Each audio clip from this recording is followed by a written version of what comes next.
एक सेकंड, ठीक है। ये क्वेश्चन मैं करा रहा हूँ, मेरी बुक में क्वेश्चन नंबर 25 है और आर चेतन वाला क्वेश्चन है। अभी इस मैंने आपको बताया इसमें क्या था, 1 मार्च 2017 को ओपनिंग बैलेंस दे रखे हैं, फिर ट्रांजैक्शंस दी हुई है मार्च महीने की और नीचे लिखा है सब्सिडरी बुक्स बनाओ, इनको लेजर में पोस्ट करो और फिर ट्रायल बैलेंस बनाओ 31 मार्च 2017 का, ठीक है। तो अब इस क्वेश्चन में 2-3 चीजें हमें जरूर बनानी होती हैं, जरा आप सोचना जब भी ऐसा क्वेश्चन, ये ऐसा क्वेश्चन ना जो ये मैं क्वेश्चन करा रहा हूँ, लीलावती के जो स्कूल में, अभी आप में से तो कोई लीलावती का नहीं है, लीलावती के स्कूल में जो टीचर है वो उनको ये क्वेश्चन 30 नंबर का 30 मार्क्स का देती है ये क्वेश्चन, ठीक है। ये क्वेश्चन 30 मार्क्स का आता है उनका और वो इसी में 1 घंटा लगा देते हैं बच्चे और फिर वो कर ही नहीं पाते। तो ध्यान से देखना, लीलावती में हर साल, मतलब मैं जितने सालों से पढ़ा रहा हूँ, उनकी टीचर हर साल वो सेम ऐसा ही क्वेश्चन देती है कि हाँ भाई ये करो 30 नंबर का क्वेश्चन। तो इसमें आप 2-3 चीजें जो आपको ध्यान रखनी है वो सुनो ध्यान से। एक, पहला तो आपने इसमें कैश बुक बनानी है और इसमें कैश की भी एंट्री है और बैंक की भी एंट्री है। तो आपने कैश और बैंक दोनों के लेजर बनाने हैं, कैश बुक का भी, और मतलब कैश बुक मतलब डबल कॉलम कैश बुक बनानी है मतलब, ठीक है। तो इसमें डबल कॉलम कैश बुक बनेगी, पहली बात तो ये। दूसरा आप लोग क्या बनाओगे इसमें, purchase book, sales book, purchase return, sales return, वो आप देख लोगे जो जो मतलब परचेज और सेल्स रिटर्न तो पक्का बनेगा ही, परचेज बुक और सेल्स बुक तो बनेगी, क्योंकि मेरे को दिख रहा है कि गुड्स खरीदे हैं क्रेडिट पे और सेल पता नहीं करें, सेल भी करें क्रेडिट पे, तो देखो परचेज बुक भी बनेगी, सेल्स बुक भी बनेगी। तो ये 3 चीजें तो कंफर्म है, बननी ही बननी है। कौन कौन सी? कैश बुक, परचेज बुक और सेल्स बुक, ये 3 चीजें तो बननी बननी है। पहली चीज तो आप ये माइंड में रखो। दूसरा हमें क्या करना है, हमें लेजर भी बनाने हैं। अब लेजर किस किस के बनाओगे आप, सुनो ध्यान से। लेजर आपने जितने भी नाम है ना इसमें, मशीनरी, वेजेस, सैलरी, जितने भी हैं, जेम्स, राव, और भी जितने, समझ गए ना, मतलब लेजर जिसने पढ़ा हुआ है टीना को छोड़ के, उनको पता है मैं क्या कहना चाह रहा हूँ, कि सबके लेजर भी बनेंगे। और फिर परचेज अकाउंट और सेल्स अकाउंट भी बनेगा। तो परचेज अकाउंट में तो आपको पता है कैश वाली सारी एंट्रीज जाएंगी, सेल्स अकाउंट में सेल्स वाली सारी एंट्री जाएंगी, और जो परचेज बुक का टोटल आता है वो भी कहाँ जाता है, याद है आप लोगों को? परचेज अकाउंट में जाता है, किस नाम से? To sundries from purchase book. और सेल्स बुक का जो बैलेंस होगा वो भी कहाँ जाएगा, सेल्स अकाउंट में जाएगा। क्या लिखेंगे? By sundry from sales book. याद होगा, मैंने एक क्वेश्चन में आपको करवाया था ये आप लोगों को। तो ये भी करना है आपने। उसके बाद लास्ट का वो है आपका, जिसमें आप क्या करते हो, ट्रायल बैलेंस बनाओगे, क्योंकि सब्सिडरी बुक्स भी बना ली। सब्सिडरी बुक्स में क्या क्या आ गया आपका, cash book, purchase book, sales book. और अगर यहाँ पर मैंने अभी जितना मैंने पढ़ा है अभी आपसे बात करते करते, तो मुझे परचेज रिटर्न और सेल्स रिटर्न दिख नहीं रही। अगर वो होंगी तो उनके भी बनेंगे, बुक, उनकी भी बुक बनेगी, वो भी आपको आती है बनानी। तो वो सब बना के फिर सारे लेजर बना के उसके बाद आप क्या बनाओगे लास्ट में, ट्रायल बैलेंस। वो तभी बताऊंगा ट्रायल बैलेंस, अभी उसमें टाइम वेस्ट करने का फायदा नहीं, अभी बताऊं फिर कराऊंगा बाद में। तो जब ट्रायल बैलेंस बनाऊंगा तब समझाऊंगा ट्रायल बैलेंस क्या होती है, ठीक है। तो अभी हम सबसे पहला काम क्या करते हैं, जो लेजर भी बाद में बनाएंगे, अभी हम क्या करते हैं, अभी हम कैश बुक, परचेज बुक और सेल्स बुक बनाते हैं। तो सबसे पहले तो मैं क्या बनाता हूँ, परचेज बुक और सेल्स बुक बनाता हूँ, क्योंकि कैश बुक टीना को नहीं आती है, तो इसलिए पहले परचेज बुक और सेल्स बुक बनाते हैं, फिर आगे की बात करेंगे, ठीक है। तो और टीना आपको मैं क्लास कल दूंगा, मेरा एक्चुअली आज भी ऑफिस था, कल भी, तो कल मेरी छुट्टी है, तो मैं कल आपको 4-5 बजे के आसपास क्लास रख लूंगा आपकी, ठीक है टीना। तो कल फिर मैं आपको लेजर, अच्छा 4 बजे है तो मैं दिन में रख लूँ, फिर मतलब 12 बजे तक रख लूँ, या शाम को, जैसे आप कहो। तो शाम को रख लूँ 7 से 8, ठीक है, ठीक है, शाम को रख लूंगा मैं फिर। चलो, एक बार व्हाट्सएप पे आपसे वो भी डिस्कस कर लूंगा टाइमिंग, वैसे तो अभी 7 बजे ही रखेंगे, बाकी एक बार बात कर लूंगा। चलो जी, अब हम इस क्वेश्चन पर आते हैं। इस क्वेश्चन में सबसे पहले आप लोग अगर ध्यान से देखो, ऊपर जो cash, bank, stock, plant and machinery, debtor जो है राजेश, जेम्स, राव, समंता, ये जो नाम दे रखे हैं, इनके सबके ओपनिंग बैलेंसेस कहाँ जाएंगे, इनके लेजर्स में जाएंगे, ठीक है ना। तो सबसे पहले जो मैं आपको बना रहा हूँ यहाँ पर, वो मैं बना रहा हूँ परचेज बुक। सबसे पहले जो बनाऊंगा वो बनाऊंगा परचेज बुक। तो आप लोगों के भी ना जो आप लोगों की बुक में भी जो क्वेश्चन दिया हुआ वो लगभग सेम है। तो एक बार आप लोग परचेज वाली एंट्रीज ढूंढ लो, और परचेज बुक में कौन सी एंट्री आती है आपको पता है मैं क्या कहना चाह रहा हूँ, मतलब कि क्रेडिट वाली। तो आप एक बार जो भी आपको जो क्वेश्चन दे रखा है, आपके पास भी है, सबके पास है क्वेश्चन, तो एक बार जो क्रेडिट परचेज है वो आप एक बार मतलब देख लो कौन कौन सी है, और फिर क्रेडिट सेल भी देख लो कौन कौन सी है। और मैं परचेज बुक बना रहा हूँ, और आप लोग मुझे बताओगे कि इसमें कौन सी एंट्री आएगी।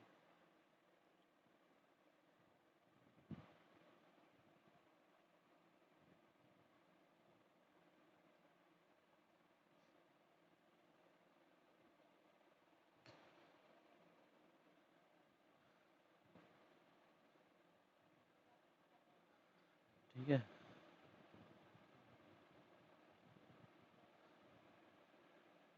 तो मेरे ख्याल आप लोगों ने पता लगा लिया होगा। तो आप मुझे सबसे पहले तो ये बता दो, एक ही दिख रही है युवराज कह रहे हैं, बाकी लोग भी कह रहे हैं कि एक ही एंट्री है जो दिख रही है कि क्रेडिट पे खरीदी है, परचेज करी है क्रेडिट पे। तो मुझे आप लोग डेट बताओ कि कौन सी डेट वाली है वो एंट्री।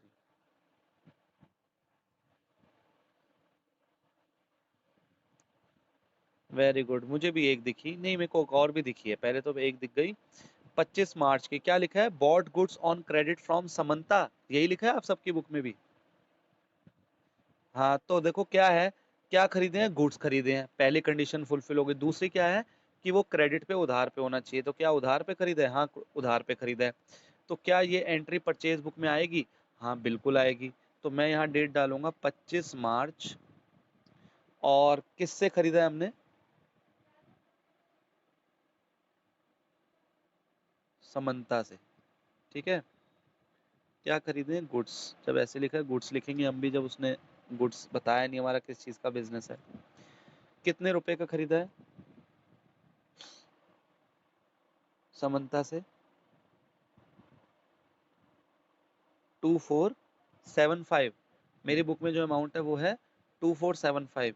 और इसमें कोई ट्रेड डिस्काउंट और कोई ऐसा कुछ नहीं है, तो इसलिए मैं अमाउंट सीधा कहाँ लिख दूँ, बाहर लिख दूँ। कितना अमाउंट है, 2475। मैं एक बार आप लोगों को बुक में दिखा दूँ, क्योंकि किसी की आवाज़ नहीं आ रही, ऐसा लग रहा है मुझे कि आप लोग डाउट में हो। ये देखो एक बार, ये देखो 25 March, bought goods on credit from Samanta, और अमाउंट है 2475। हाँ युवराज, हम ना डिटेल में तब लिखते हैं जनरली जब कुछ प्लस माइनस करना हो। अब यहाँ पे कुछ है नहीं, हमने समंता से खरीदे हैं, गुड्स खरीदे हैं, क्रेडिट पे खरीदे हैं, तो हम डायरेक्ट अमाउंट में लिख देंगे। डिटेल में तब कोई चीज़ आती है जब हमें कुछ प्लस माइनस करना हो। तो पहला हो गया। क्या कोई और भी एंट्री है जो गुड्स खरीदे हो उधार पर,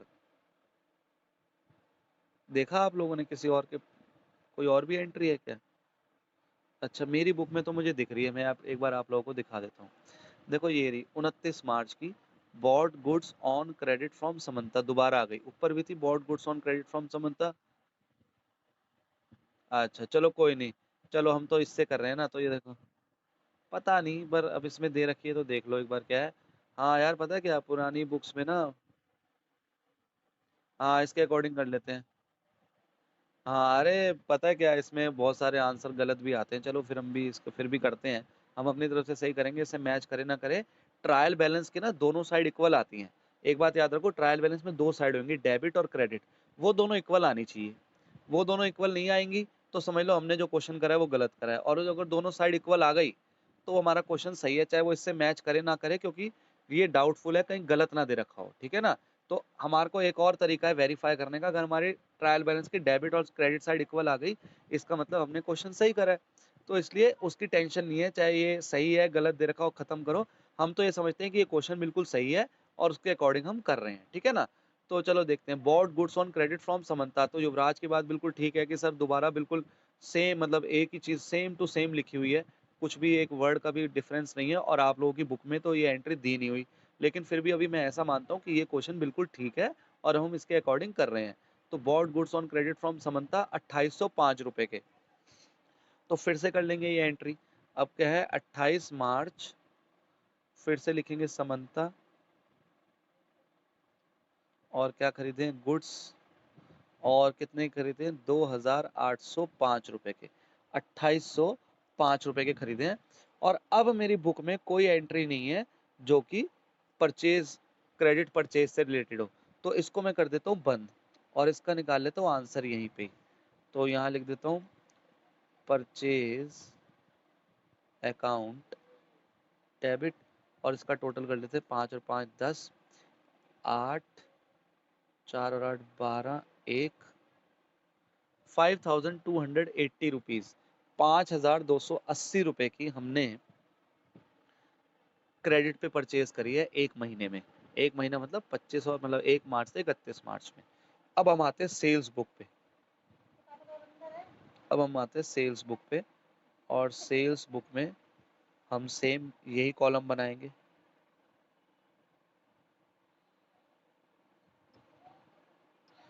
ठीक है जी, तो डेट, पर्टिकुलर्स, डिटेल्स और अमाउंट। चलो जी, अब जरा आप लोगों ने, जब तक मैंने ये लिखा, आप लोगों ने करा गौर की सेल्स की कितनी एंट्रीज हैं?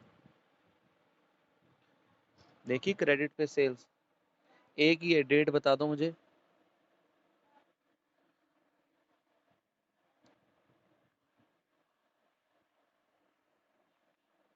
हाँ वो डिफरेंट थिंग है, पहले सेल तो करी है ना। हाँ पहले सेल तो करी है ना, हाँ 11 मार्च, 11 मार्च। हाँ 11 मार्च की लिख रहे हैं हम एंट्री। 11 मार्च को क्या करा है हमने? 11 मार्च को हमने गुड्स बेचे हैं जेम्स को उधार पे, तो क्या लिख दें यहाँ पे? James goods. कौन सी तारीख? ओ सॉरी, अमाउंट कितना?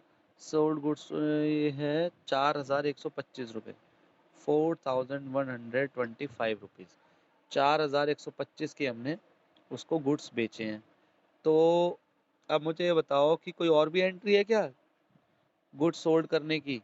क्रेडिट पे, कैश पे नहीं, क्रेडिट पे। और कोई एंट्री नहीं है। अब एक 13 मार्च की एंट्री आप लोग बताओगे, पढ़ेगा कोई? क्या लिखी है 13 मार्च की एंट्री आप लोगों की बुक में?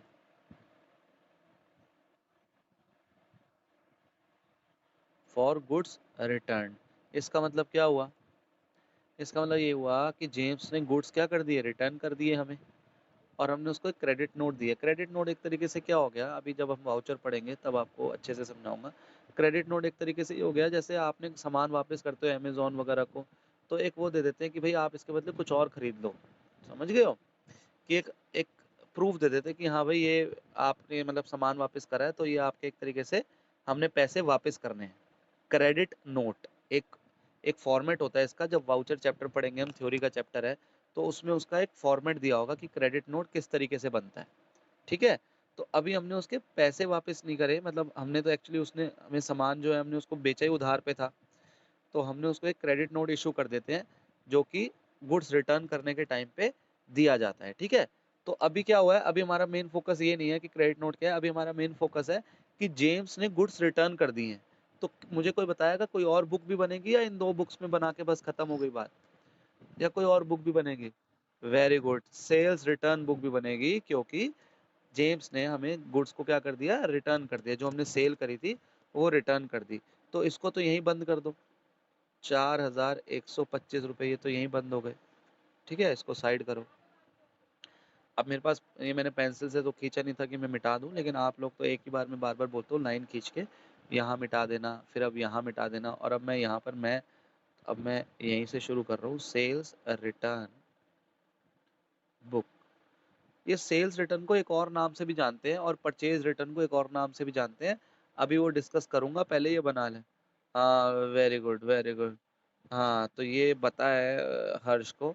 थोड़ा और डिस्कस करेंगे बाकी लोगों के साथ भी, और एक तरीका भी याद करेंगे कि इसको कैसे याद करें, कि याद हो जाए कि किसको रिटर्न इनवर्ड और किसको रिटर्न आउटवर्ड कहते हैं। चलो जी, अब एक बात बताओ, इसने गुड्स रिटर्न कर दिए, तो अब क्या लिखूं मैं? डेट क्या आएगी? 13 मार्च, और यहाँ पर जेम्स आ जाएगा, और ये आ गए गुड्स। और अब मुझे बताओ कि कितने के? 4125, या कम के करें? एक मिनट, मेरे पास लिखा हुआ है 1100, 1100 रुपए के गुड्स रिटर्न करे हैं। ठीक है, 1100 के, सारे नहीं करे, 1100 के। तो इसका टोटल भी निकाल के यहाँ साइड करो, क्योंकि और कुछ है ही नहीं। अभी तक जितना मैंने कराया इसमें किसी को डाउट है तो मुझसे पूछ लो पहले तो। ये रहा आपकी स्क्रीन पर। इसमें जो मैंने अभी तक जितने भी फॉर्मेट बनाए इसमें किसी को डाउट है तो एक बार आप लोग पूछ सकते हो मुझसे। डाउट नहीं है, ठीक है। अब मैं जो कराने वाला हूँ वो टीना को थोड़ा कम समझ आएगा, लेकिन टीना फिर भी आप देख लेना ताकि आपको थोड़ा बहुत तो कुछ कुछ तो समझ आएगा, ठीक है। तो अब मैं जो है कैश बुक बना रहा हूँ, तो बड़े ध्यान से समझना आप लोग कैश बुक। तो अब मैं कैश बुक बना रहा हूँ, ज़रा इसको देखो। और कैश बुक में कौन सी बनाऊंगा? Double column. कैश बुक बनाऊंगा मैं डबल कॉलम।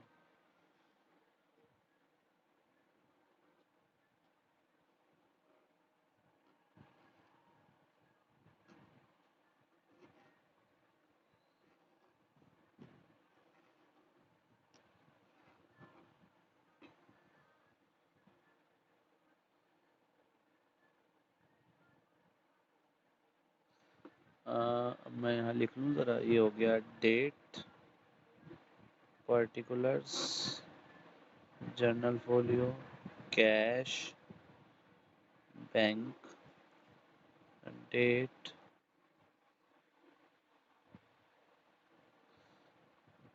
तो टीचर ने अगर नज़र देख लिया तो, और उसका मूड ठीक नहीं हुआ तो नंबर काट लेगी। और वो इग्नोर करना चाहे कि चल ठीक है, बड़ी छोटी सी मिस्टेक है, छोड़ो, वो बच्चे ने गलती से लिख दिया होगा, तो कुछ भी नहीं करेगी, ठीक है ना। मतलब वैसे मतलब इतना ज़्यादा गौर नहीं करते टीचर। बट आप याद रखो ना, जब आप जर्नल बनाओगे तो वहाँ LF लेजर फोलियो लिखना है, और जब लेजर बनाओगे तो जर्नल फोलियो लिखना है। ये लेजर ही तो है एक तरीके से। कैश बुक क्या होता है? कैश अकाउंट का लेजर ही तो होता है। तो चलो जी, ज़रा इसको अब ज़रा समझते हैं। सबसे पहले क्या लिखा है? अब मुझे बताएगा कोई सबसे पहले क्या लिखूँ मैं यहाँ पर? कैश बुक स्टार्ट कर रहा हूँ, मुझे बताएगा कोई कैश बुक? अच्छा मैं एक मिनट, कोई मुझे बताएगा, मैं उससे पहले टीना बस अभी आपको थोड़ा सा समझाने के लिए मैं इतना कह सकता हूँ। आप, ये कैश बुक है, ठीक है, और इसमें दो कॉलम है, कैश और बैंक, कैश और बैंक। तो ये दो साइड हैं, ये एक साइड है, ये एक साइड है। कैश बुक की दो साइड हैं, एक साइड ये रही और एक साइड ये रही, ठीक है ना, ये वाली, ठीक है। तो हम अभी आपको सिर्फ इतना समझो, जब कैश आएगा ना, हमारे बिजनेस में कैश आएगा तो यहाँ लिखेंगे। और अगर हमारे बिजनेस में बैंक बैलेंस बढ़ रहा है तो यहाँ लिखेंगे। और ऐसे अगर हमारे बिजनेस से कैश जा रहा है तो इधर लिखेंगे। और हमारा अगर बैंक बैलेंस कम हो रहा है तो यहाँ लिखेंगे। मतलब बैंक बैलेंस बढ़ेगा तो यहाँ, कम होएगा तो यहाँ, कैश बढ़ेगा तो यहाँ, कैश कम होएगा तो यहाँ लिखेंगे। अभी सिर्फ इतना ही जान लो ताकि आपको समझ आए कि हो क्या रहा है। बाकी आपको जब कल लेजर करा दूंगा तो तब तो कोई टेंशन ही नहीं है। चलो जी, सबसे पहले मुझे बताएगा कैश बुक में कोई क्या एंट्री करूं?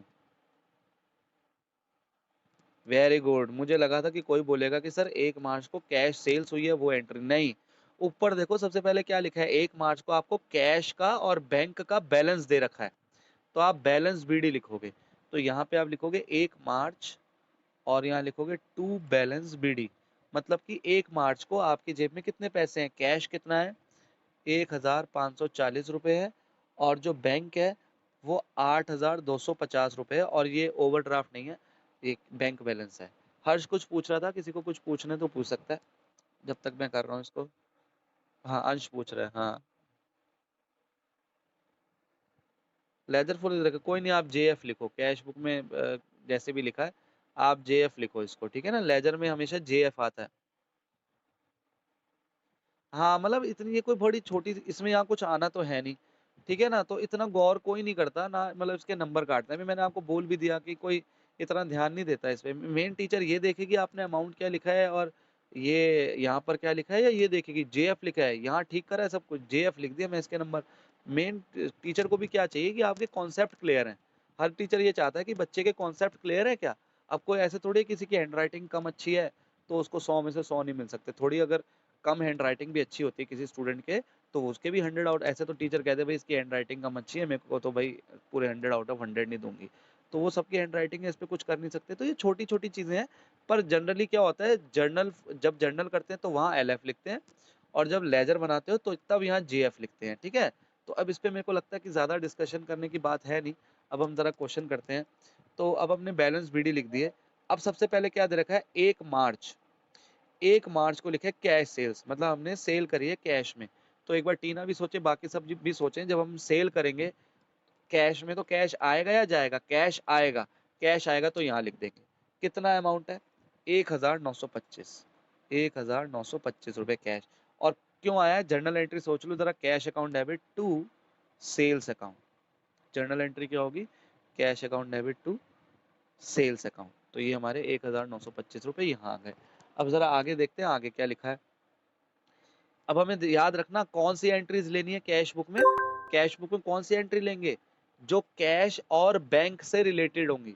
जो कैश और बैंक से रिलेटेड होंगे, क्योंकि हम कैश और बैंक दोनों का लेजर बना रहे हैं। तो दूसरी एंट्री है, लिखा है परचेज मशीनरी बाय चेक। कह रहे हैं हमने मशीनरी खरीदी है चेक से, तो क्या इसकी एंट्री इसमें आएगी? कैश बुक में आएगी नहीं। चेक से पेमेंट करी है हमने, तो चेक क्या होता है? बैंक नहीं होता चेक। चेक का मतलब क्या होता है, कोई बताएगा? युवराज कह रहे हैं क्रेडिट साइड। हाँ, तो बैंक का ही तो बना रहे हैं ना। तो हमने एक मशीनरी खरीदी है, आप मान के चलो आप कहीं बाहर गए, आपने कोई मशीन खरीदी है और उसकी पेमेंट आपने किस चीज से करी है? हाँ, तो इसलिए तो युवराज कह रहा है क्रेडिट में लिखेंगे। तो बिल्कुल ठीक कह रहा है युवराज कि इधर लिखेंगे। और किस नाम से लिख देंगे? अच्छा, आप जरा मुझे एंट्री बताओ ना क्या होगी। एंट्री क्या होगी जब हम मशीनरी खरीदेंगे चेक से? एंट्री होगी machinery account debit to bank. तो बैंक क्या हो रहा है? कम हो रहा है हमारा, तो इधर लिखेंगे। कितने से कम हो रहा है?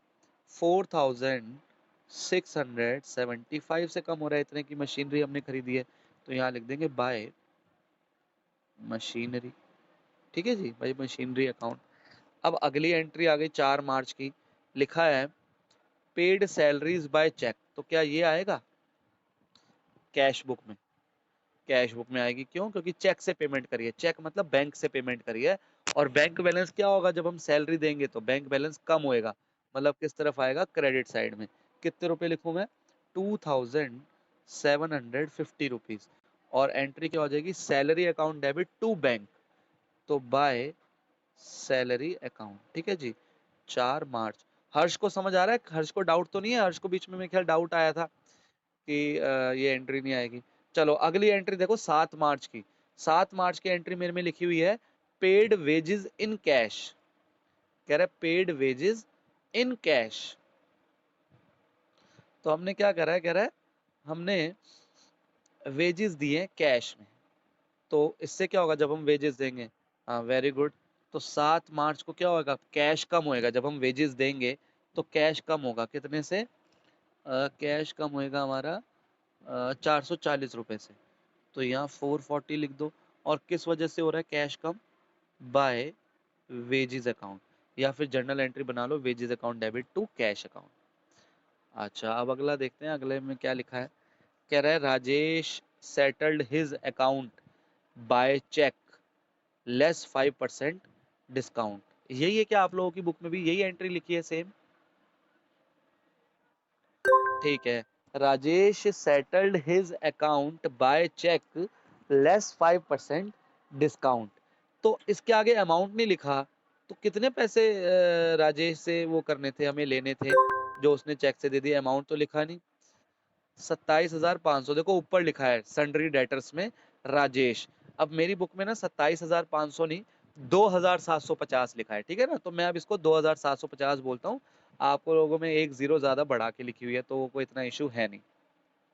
तो इसका मतलब क्या हो गया? राजेश ने हमें 2,750 रुपए देने थे। तो राजेश हमें चेक के थ्रू पेमेंट कर रहा है। राजेश हमें कैसे पेमेंट कर रहा है? चेक के थ्रू पेमेंट कर रहा है।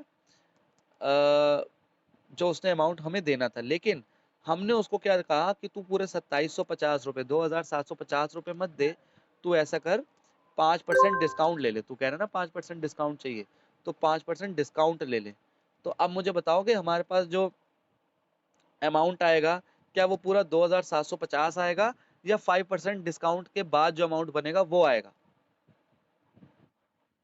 हाँ, तो 2,750 में पहले 5% निकालो, तो वो माइनस कर देंगे। जो वो अमाउंट आएगा उतने रुपए का उसने हमें चेक दिया है, तो उतने रुपए का चेक दिया होगा। तो पहले तो अमाउंट, हाँ लेजर बनाएंगे ना तब। अभी तो हम यहाँ पे सिर्फ कैश बुक की बात करेंगे। लेजर सब बनेंगे। बिल्कुल ठीक कहा है युवराज ने कि सर डिस्काउंट का भी फिर लेजर बन जाएगा। लेजर तो सबके बनाने हैं हमें बाद में।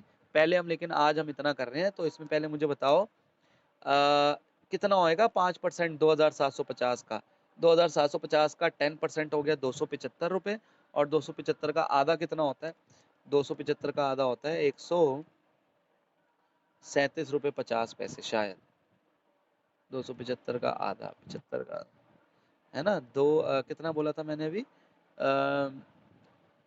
137, हाँ हाँ, तो 138 ले लो, तो 138 रुपीज का डिस्काउंट हमने दिया उसको, तो 2750 में से 138 माइनस कर दो, उतने रुपए का उसने हमें चेक दिया है। वो हमें 2750 रुपए दे रहा था, हमने कहा नहीं नहीं, आप ऐसा करो 138 रुपीज का डिस्काउंट ले लो, तो उसने कहा ठीक है, फिर मैं जो आपको चेक दे रहा हूँ वो 2750 माइनस 138 रुपीज का जो चेक बनेगा वो दूंगा। तो 2750 में 138 रुपए माइनस करे क्या किसी ने, तो ये बनेगा 138 माइनस करने है ना, तो 2650, 2612 रुपये बनेंगे मेरे ख्याल से, 2612 रुपये। तो जब वो मुझे चेक देगा तो मेरा बैंक बैलेंस बढ़ेगा या घटेगा, या आपको जब भी चेक मिलता है तो कुछ काम करना पड़ता है क्या, या सीधा एंट्री कर देते हो, किसी को कुछ याद है क्या करते हैं हम,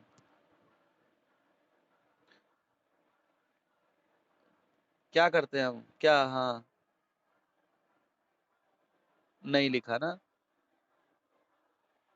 हाँ तब देखते हैं हम, तो इसमें नीचे इस चेक के बारे में, जो राजेश का चेक है उसके बारे में कुछ भी नहीं लिखा, तो हम क्या मानेंगे कि हमने सेम डे बैंक में डिपॉजिट कराया होगा, तो सेम डे बैंक में डिपॉजिट कराया होगा तो हमारा बैंक बैलेंस क्या हो जाएगा, डेबिट हो जाएगा। जब मुझे कोई चेक देगा तो मेरा बैंक बैलेंस क्या होगा, बढ़ जाएगा। बैंक बैलेंस बढ़ेगा तो किस तरफ लिखेंगे, यहाँ पे। अभी अमाउंट कितना बताया था मैंने, 2612 रुपये ना, तो 2612 रुपये का हमारा बैंक बैलेंस बढ़ जाएगा, क्योंकि किसी से मुझे पैसे लेने थे, उसने मुझे चेक दे दिया, तो 2612 का चेक मिल गया हमें, बैंक बैलेंस बढ़ गया। और अमाउंट, ये नाम क्या लिख दूं, किसने दिया हमें चेक, टू राजेश। कोई इसकी जर्नल एंट्री बनाना चाहेगा, क्या जर्नल एंट्री बनेगी, कोई है जो इस पे मुझे बताए इसकी जर्नल एंट्री।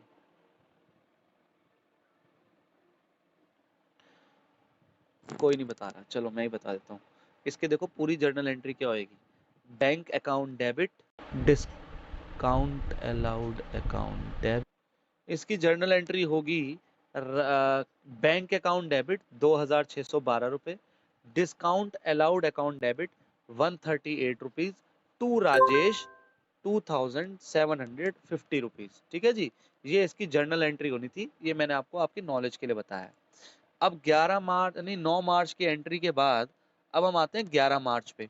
11 मार्च पे लिखा है sold goods on credit to James, तो sold goods on credit to James, तो ये एंट्री हमने सेल्स बुक में कर दी है, और जो जेम्स वाला अकाउंट है जब जेम्स का लेजर बनाएंगे तो वहां करेंगे। तो ये एंट्री कैश बुक में तो आनी नहीं, क्योंकि ना इसमें कैश आया है ना कैश गया है। 11 मार्च की एंट्री की बात कर रहा हूँ। अब आते हैं 13 मार्च की एंट्री पे। 13 मार्च की एंट्री है sent a credit note to James for goods return, तो इसमें भी कैश ना आया है ना गया है, ना बैंक बैलेंस बढ़ा है ना घटा है, तो 13 मार्च वाली एंट्री भी नहीं आएगी। फिर अगला बात करते हैं, लिखा है 18 मार्च को paid Rao cheque on account, कह रहा है हमने राव को पेमेंट करी है। राव इसका मतलब हमारा क्रेडिटर होगा। जरा ऊपर नजर मारते हैं, हाँ ऊपर राव जो है ना हमारा 1925 रुपए, 1925 रुपए से हमारा क्रेडिटर है, मतलब हमने उसके 1925 रुपए पे करने हैं। और यहाँ लिखा है paid Rao cheque on account 1650 रुपए।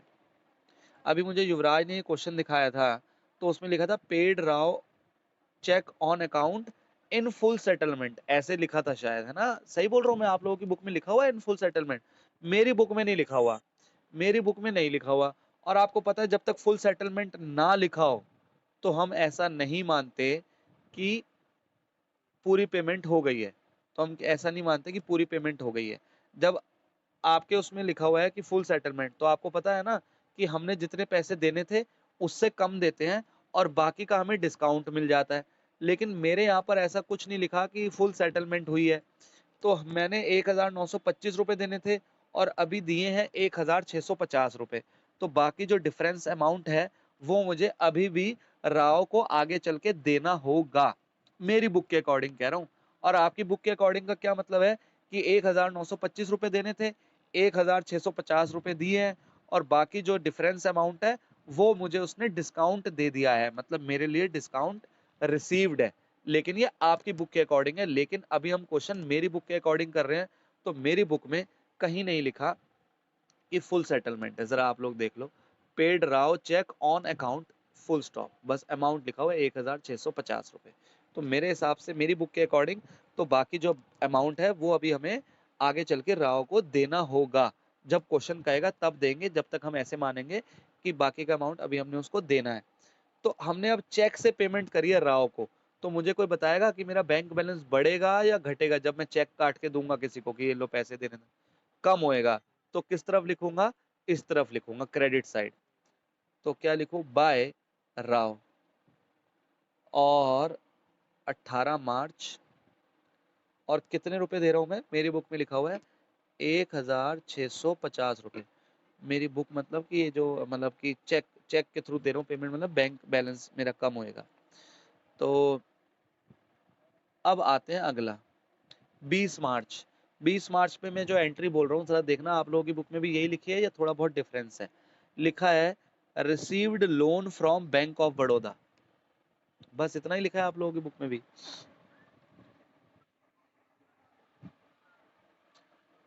टुक loan from bank of Baroda, ठीक है। तो मुझे कोई बताएगा जब हम बैंक से लोन लेंगे तो क्या मेरा कैश बुक में कोई फर्क पड़ेगा? कैसे?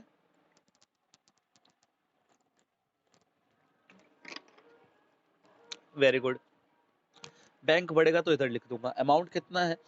अमाउंट मेरी बुक में लिखा है 13,750 लिखा हुआ है, 13,750 रुपीज। और मैं लिखूं क्या यहाँ पे? लेकिन ये तो कोई बता दो। हाँ, आप लोग अब तो बड़े समझदार हो गए हो, बड़े अच्छे से एंट्री। हाँ, वो जर्नल एंट्री तो पूछ रहा हूँ मैं, जर्नल एंट्री तो है bank account debit to. Very good. Loan account लिख सकता हूँ या बैंक लोन? बैंक लोन लिख देता हूँ, ठीक है ना। बैंक लोन अकाउंट, और डेट आएगी 20 मार्च। हर्ष को अब जनरल एंट्री पता चल गई क्या होगी? अभी हमने कल भी करी थी शायद, परसों डिस्कस। Bank account debit. हाँ, bank account debit to bank loan. हाँ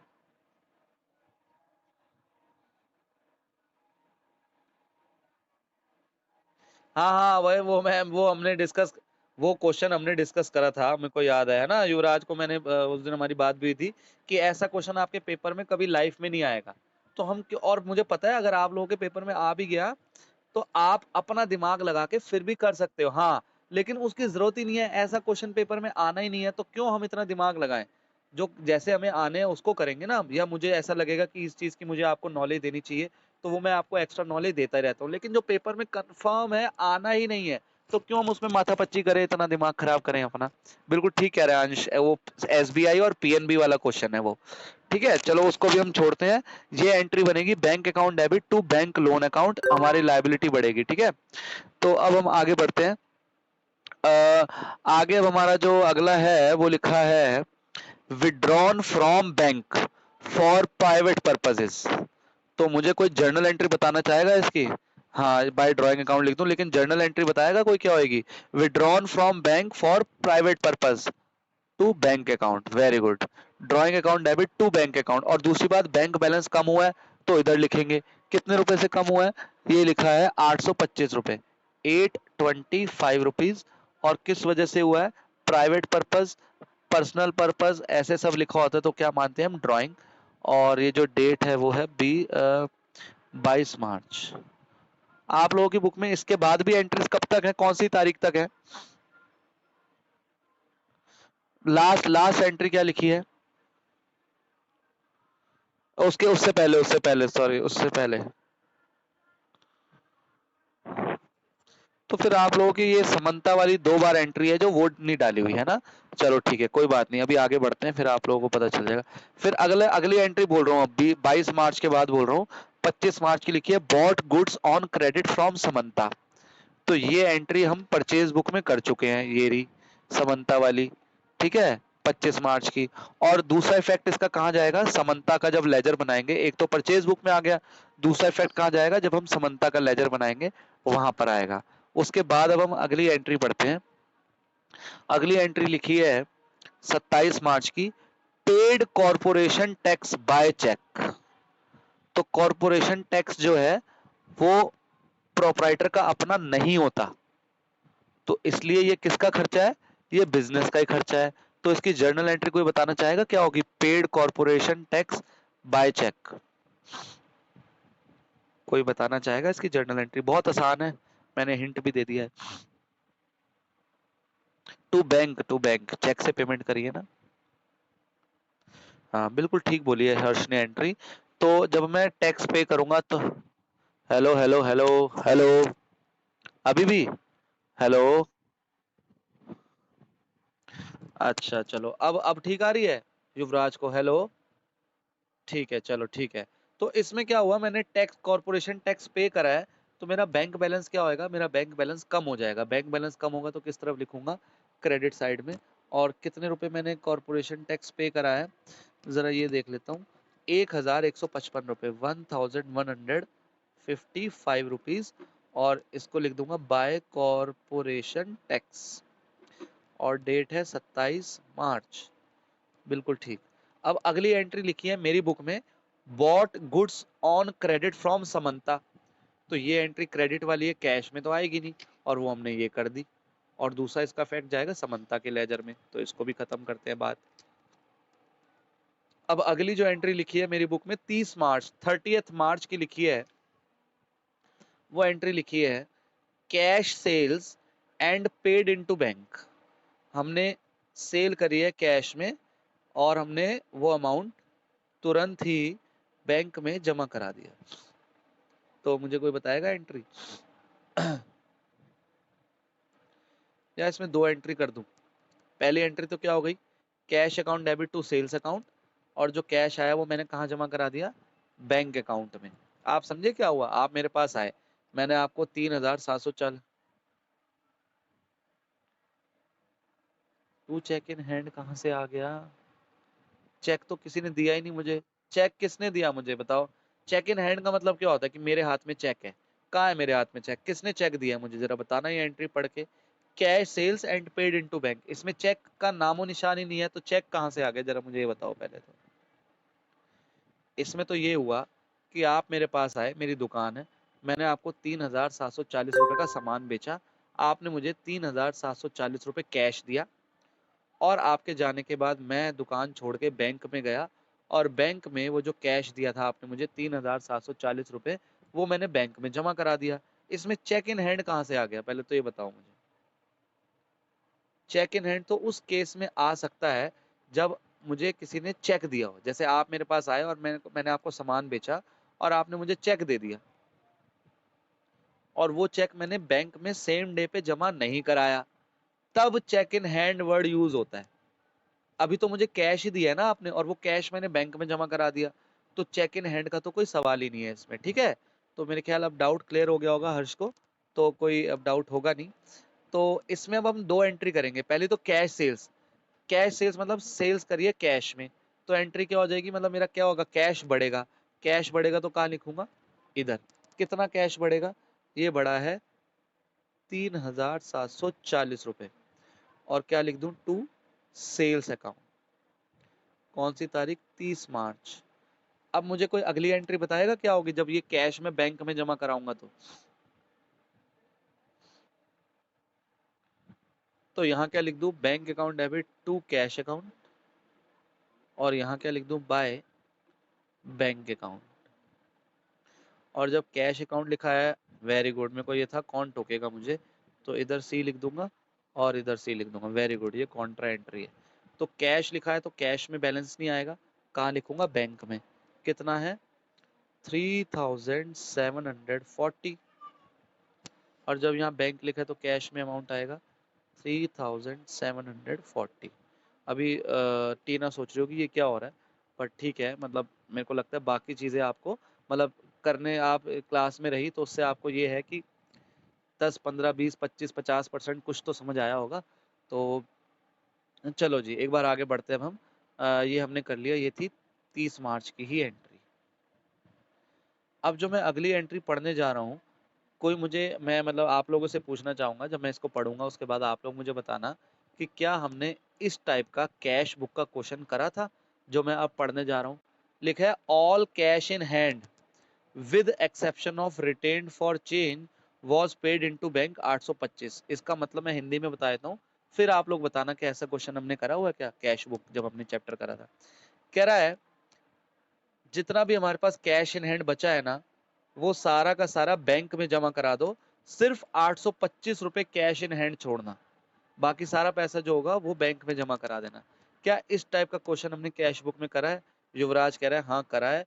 तो हाँ, तो मेरे ख्याल से बाकी सबको भी याद आ गया होगा कि जिसमें हमने पहले ही बैलेंस शीट लिख दिया था कैश का, हमने पहले ही कैश का बैलेंस शीट लिख दिया था, और जो बाकी का अमाउंट बचा था वो हमने बैंक में डाल दिया था, जिस वजह से हमारी एक कॉन्ट्रा एंट्री हो जाती है, क्योंकि हम एंट्री करेंगे bank account debit to cash account, लेकिन वो हम कब कर पाएंगे?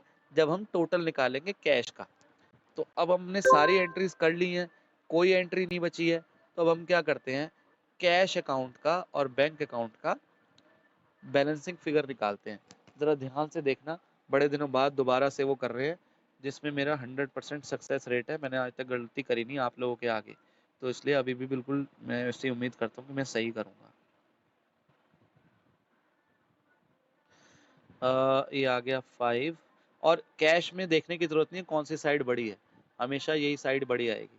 और एक ना यहाँ पे लिख तो दूं मैं, क्या लिख दूं, बाय बैलेंस CD कितना लिख दूं, 825 रुपये। 825 रुपये मेरे को पहले ही लिखना है यहाँ। और यहाँ पे मैं जो ये थोड़ी सी बीच में जगह छोड़ी है, यहाँ पे मैं वो लिख दूंगा, ठीक है ना। एक सेकंड, शोर आ गया एकदम से।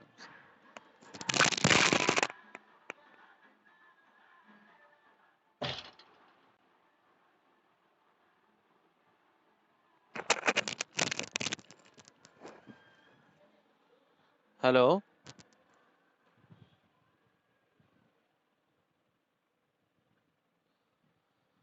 हाँ जी, ये 825 यहाँ बीच में बैलेंस लिख दूंगा, पहले इधर का टोटल। हाँ, मैं ये कह रहा था कैश बुक में कैश के कॉलम को आपको देखने की जरूरत नहीं कि कौन सी साइड बड़ी आएगी, हमेशा ये वाली साइड बड़ी होगी।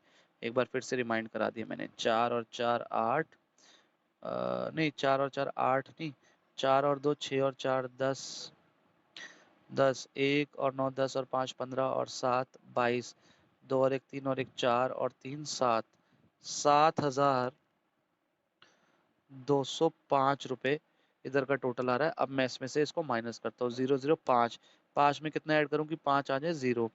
फिर 4 और 4 8, 8 और 2, 4 और 4 8 और 2 10, 10 में कितना ऐड करूँ कि 10 हो जाए 0। और एक ऊपर कैरी हो गया, 1 और 4 5 और 7 12, 12 और 8 20, 20 में कितना ऐड करूँ 2, तो 22 का 2 नीचे आ गया, 2 ऊपर चला गया, 2 और 3 5, 5 में कितना ऐड करूँ कि 7 हो जाए 2, 2,200 रुपये। मैं क्या करूँगा, ये जो एक्स्ट्रा 2,200 रुपये ये कहाँ जमा करा दूंगा मैं, बैंक में। तो एंट्री क्या होगी, बाय बैंक अकाउंट, और यहाँ आ जाएगा टू कैश अकाउंट। मेरा बैंक बैलेंस बढ़ जाएगा तो डेबिट में लिखूंगा, कितना बैंक बैलेंस बढ़ जाएगा, 2,200 रुपये, और मेरा कैश कम हो जाएगा कितना, 2,200 रुपये से। और यहाँ लिख दूंगा C, और यहाँ लिख दूंगा C। और अब मैं बैंक का टोटल कर लूंगा। बैंक की आपको देखने में कौन सी साइड बड़ी लग रही है, मुझे तो यही साइड बड़ी लग रही है। तो जल्दी से करते हैं, 2 5 और 1 6 और 5, 11 और 4 15, 1 और 2 3 और 6 9 और 7 16 और 7, 23 और 2 25, 2 और 8 10 और 2 12 और 3 15 और 5 20, और 2 और 1 3। थोड़ा जल्दी में किया मैंने, तो उम्मीद है कि मैंने गलत नहीं करा होगा। बाकी एक बार इसका अब बैलेंस शीट निकाल लेते हैं बैंक का भी, जरा देखते हैं कितना आएगा। 5 और 5 10 और 5 15, 15 और 7 22, 22 का 2, 2 और 7 9 और 5 14 और 5 19, 14 और 5 19, और 2 21 और 5 26, 26 में 9 ऐड करेंगे तो 35 का 5 नीचे, 3 ऊपर आ गया, 3 और 6 9 और 7 16, 16 और 7 16 और 6, 16 और 6 22, 22 और 8 30, और 1 31, 31 में 4 ऐड करा 35, 3 ऊपर आ गया, 3 और 4 7 और 2 9, 9 और 1 10 और 1 11, 11 में कितना ऐड करूँ कि 30 बन जाए, 11 में मैं 19 ऐड करूँगा, 11 में 19 ऐड करा 30 बन गया, तो 19,497 रुपीज़ हमारे बैलेंस शीट आ रहा है। अब आपको पता है ना यहाँ क्या लिखते हैं, 31 मार्च, 31 मार्च, और यहाँ भी 31 मार्च, और ये क्या कर दूंगा यहाँ 1 अप्रैल टू बैलेंस बीडी, और ये अमाउंट लिख देता हूँ कितना है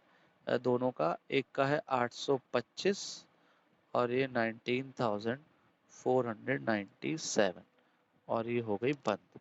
हमारे तीन जो इसने हमने आज क्वेश्चन का एक पार्ट खत्म कर लिया है। एक पार्ट क्या, नीचे लिखा था record these transaction in his subsidiary books, तो ये सब्सिडरी बुक्स थी, इसको भी एक तरीके से सब्सिडरी बुक्स ही कहते हैं, ये भी बुक ही है ना एक। तो हमने आज purchase book, sales return book और कैश बुक, तो जो क्वेश्चन में हमसे तीन चीजें पूछी थी, हमसे क्या क्या पूछा था, सब्सिडरी बुक्स वो हमने बना दी, नेक्स्ट क्लास में लेजर और ट्रायल बैलेंस दोनों बनाएंगे। तो आज की क्लास इतनी रखेंगे हम, जिसमें हमने ये बनाना सीखा है। किसी को कोई डाउट है तो वो मुझसे पूछे। हाँ जी, लास्ट क्लास में हमने क्या करा था, हमने क्वेश्चन नंबर 20 कर रहे थे, जिसमें हमें सब्सिडरी बुक्स बनानी थी, फिर लेजर बनाना था और फिर ट्रायल बैलेंस बनाना था। तो लास्ट क्लास में हमने क्या करा था, परचेज बुक बनाई थी, सेल्स बुक बनाई थी, सेल्स रिटर्न बुक बनाई थी और कैश बुक बनाई थी डबल कॉलम। तो हमने क्या करा है अभी तक, हम जो इस क्वेश्चन में तीन चीजें मांगी थी, सब्सिडरी बुक्स, लेजर और ट्रायल बैलेंस, तो लास्ट क्लास में हमने एक पार्ट तो खत्म कर दिया था सब्सिडरी बुक्स बना के, ये हमारा पार्ट ठीक है। अब हमारा नेक्स्ट जो स्टेप है वो लेजर्स बनाना है।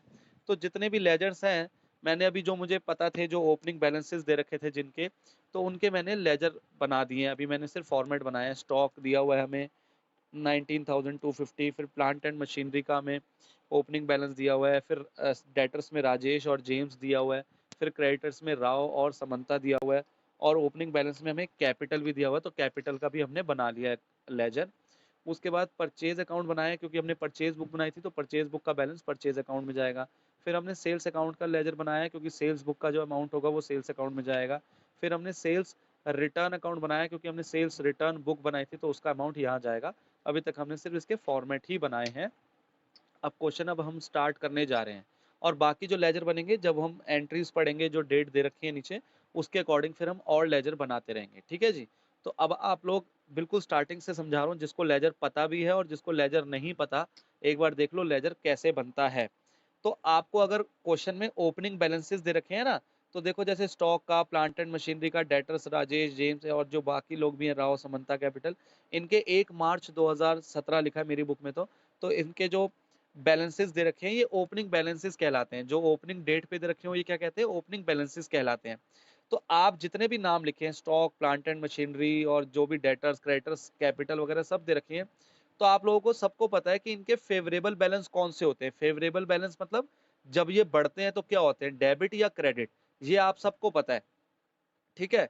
तो इसलिए जब हम ओपनिंग बैलेंस लिखते हैं ना, तो उसको हम बीडी से लिखते हैं, to balance BD. Balance BD, BD का फुल फॉर्म क्या होता है, ब्रॉड डाउन, ठीक है। तो हम, क्योंकि कभी ना कभी तो ये क्लोजिंग रहा होगा ना, तो इस बार वो जो पिछली बार का क्लोजिंग था वो इस साल क्या बन गया, इस महीने क्या बन गया, वो ओपनिंग बन गया। तो ओपनिंग को हम कैसे शो करते हैं, बैलेंस बीडी लिख के। तो अगर कोई ऐसा अकाउंट है जिसका फेवरेबल बैलेंस डेबिट है, तो हम इस तरफ लिखेंगे टू बैलेंस बीडी।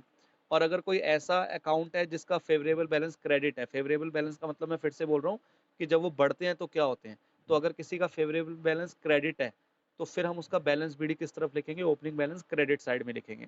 अब सबसे पहले हमें दिया हुआ है स्टॉक। तो स्टॉक जरा बताओ क्या होता है, स्टॉक का फेवरेबल बैलेंस कौन सा होता है, डेबिट या क्रेडिट। स्टॉक हमारी एसेट होते हैं, और एसेट का जो फेवरेबल बैलेंस होता है वो डेबिट होता है। तो इसलिए स्टॉक का जो ओपनिंग बैलेंस है हम किस तरफ लिखेंगे, डेबिट साइड में। और हम यहाँ लिख देंगे टू बैलेंस बीडी। क्या लिख देंगे, टू बैलेंस बीडी, और डेट क्या डाल देंगे, 1 मार्च। 1 मार्च को हमको ओपनिंग बैलेंस दिया हुआ है, बैलेंस बीडी दिया हुआ है स्टॉक का कितना, 19,250, मेरी बुक में दिया हुआ है 19,250, ये मैंने लिख दिया है। फिर बात करते हैं, अगला लिखा है प्लांट एंड मशीनरी।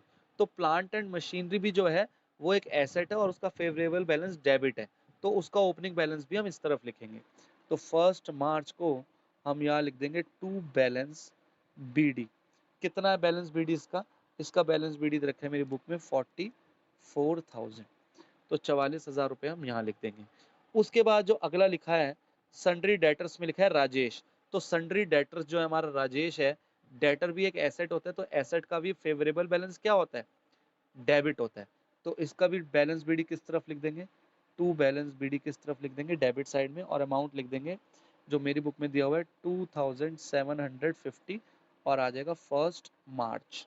उसके बाद दिया हुआ है जेम्स, तो जेम्स भी मेरा एक डेटर है, उसका फेवरेबल बैलेंस डेबिट होएगा, तो यहाँ लिख दूंगा टू बैलेंस बीडी, और अमाउंट जो दे रखा है मेरी बुक में वो है 1375 रुपीज, और ये 1 मार्च को ओपनिंग बैलेंस की बात कर रहा है। फिर दे रखे हैं क्रेडिटर्स राव, तो राव जो है वो मेरा क्रेडिटर है, क्रेडिटर मतलब लायबिलिटी, और लायबिलिटी का जो फेवरेबल बैलेंस है वो क्रेडिट होता है, और ये क्रेडिट साइड है जो राइट वर्ड साइड होती है, इसलिए इस तरफ लिखूंगा बाय बैलेंस बीडी, और अमाउंट कितना है, अमाउंट है 1925, और इधर लिख दूंगा 1 मार्च, ये डेट का कॉलम है क्योंकि।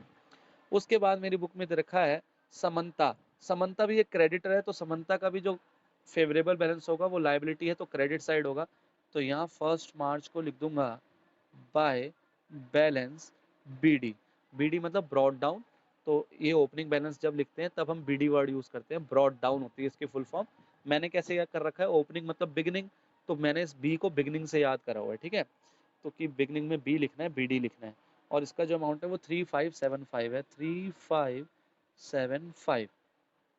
और फिर दे रखा है हमें कैपिटल, कैपिटल दे रखा है, और कैपिटल का जो मैंने बनाया लेजर वो ये बनाया, और कैपिटल का भी पता है आपको फेवरेबल बैलेंस कौन सा होता है, जब कैपिटल बढ़ती है तो क्या होती है, क्रेडिट, तो इसका भी बैलेंस बीडी किस तरफ आएगा, क्रेडिट साइड में, बाय बैलेंस बीडी, ठीक है जी।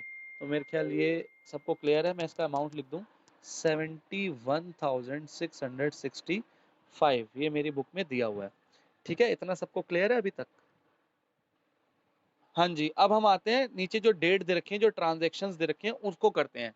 सबसे पहली ट्रांजैक्शन 1 मार्च की क्या दे रखी है, कैश सेल्स, क्या दे रखी है, कैश सेल्स, तो कैश सेल्स दे रखी है, तो इसकी जर्नल एंट्री क्या बनेगी, आपको अपने मन में सोचनी है, तो क्या होगी इसकी journal entry, cash account debit to sales account, ठीक है, cash account debit to sales account.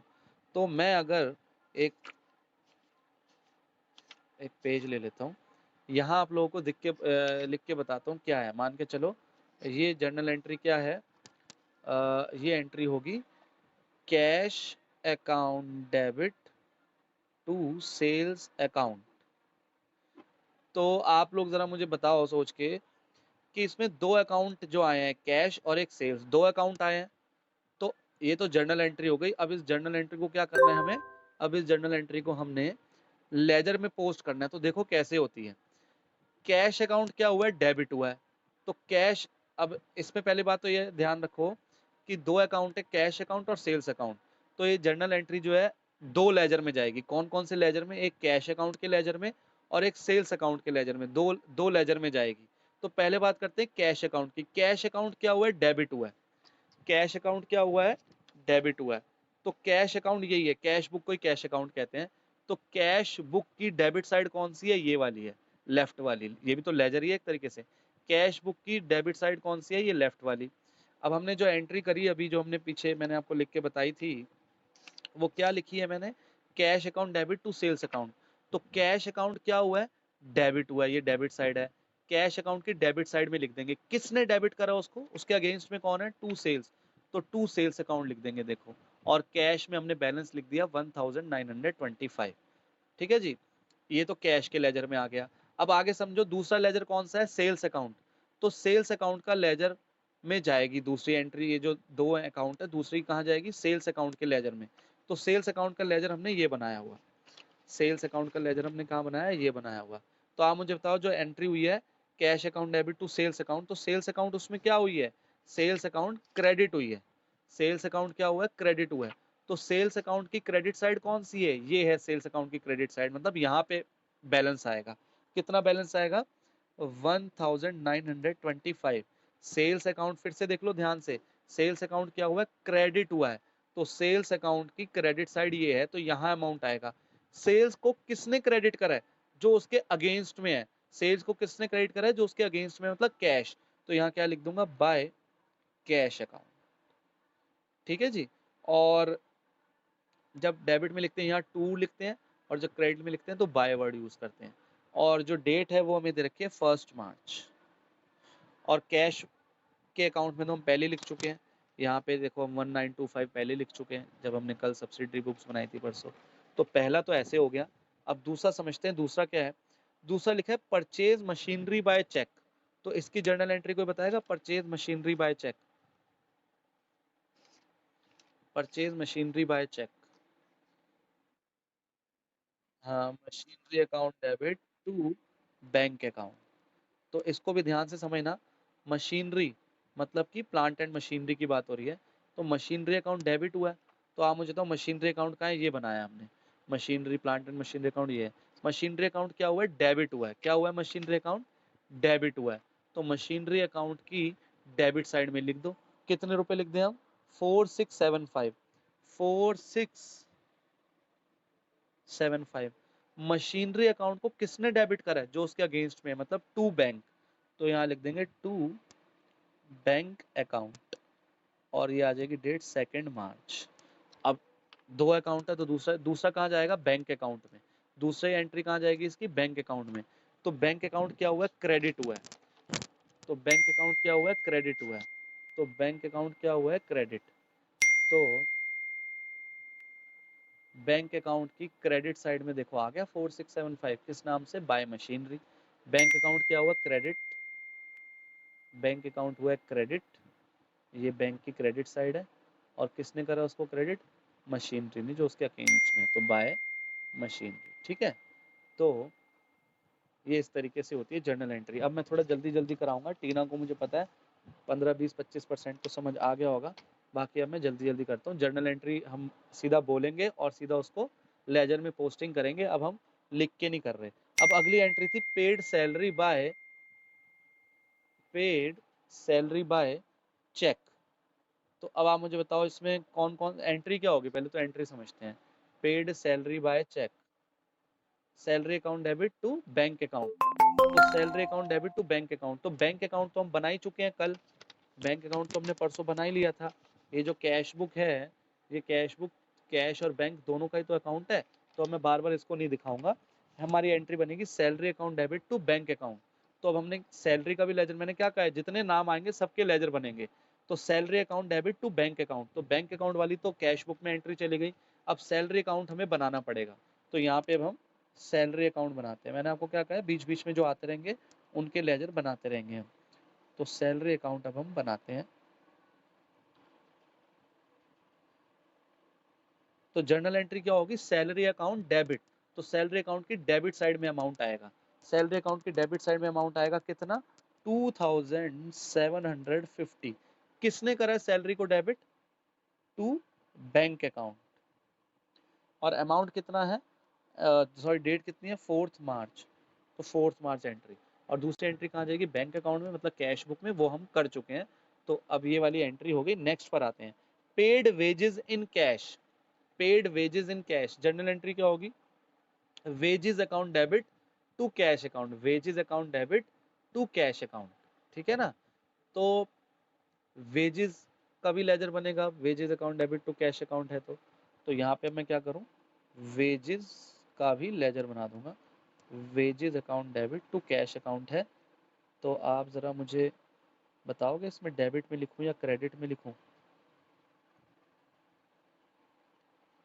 Wages entry क्या है, wages account debit to cash account. तो वेजेस अकाउंट डेबिट हुआ है, ये डेबिट साइड है। तो किसने करा है वेजेस अकाउंट को डेबिट, कैश अकाउंट ने। और अमाउंट कितना आएगा, 440 रुपये, 440 रुपीज़, 440 रुपये। और कैश अकाउंट में भी लिखेंगे इसको, तो कैश बुक हम बना ही चुके हैं लास्ट क्लास में। तो ये वहाँ जा चुकी है एंट्री 440 रुपये की। और डेट क्या है इसकी, इसकी डेट है 7 मार्च। ठीक है जी। अब आगे बढ़ते हैं। आगे हमारा जो अगला अमाउंट, अगली जो एंट्री है वो है, Rajesh settled his account by cheque less 5% discount. तो ये हमने वैसे इस एंट्री की, हमने सारी एंट्री की मतलब बात तो करी हुई है, पर इसमें 2-3 एंट्रीज डेबिट क्रेडिट होंगी। जरा देख लेते हैं एंट्री क्या बनेगी।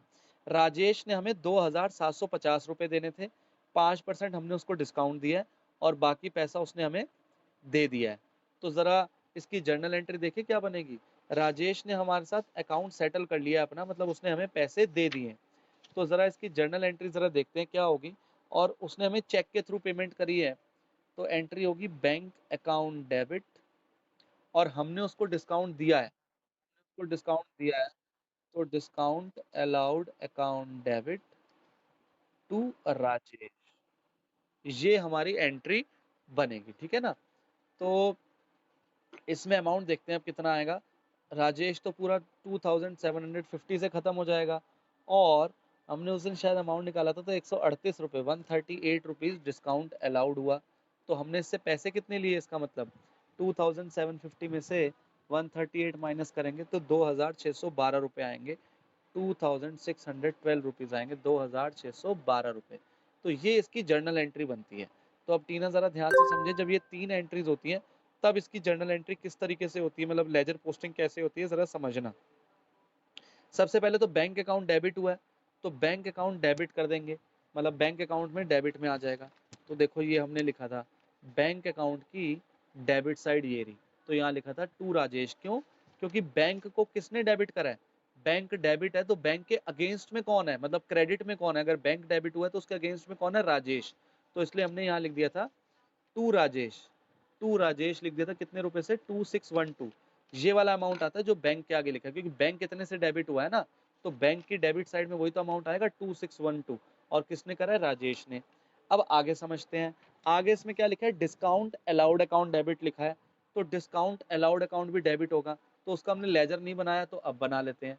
तो यहाँ पे हम बनाएंगे डिस्काउंट अलाउड अकाउंट बनाएंगे, कौन सा, डिस्काउंट अलाउड अकाउंट। और वहां हम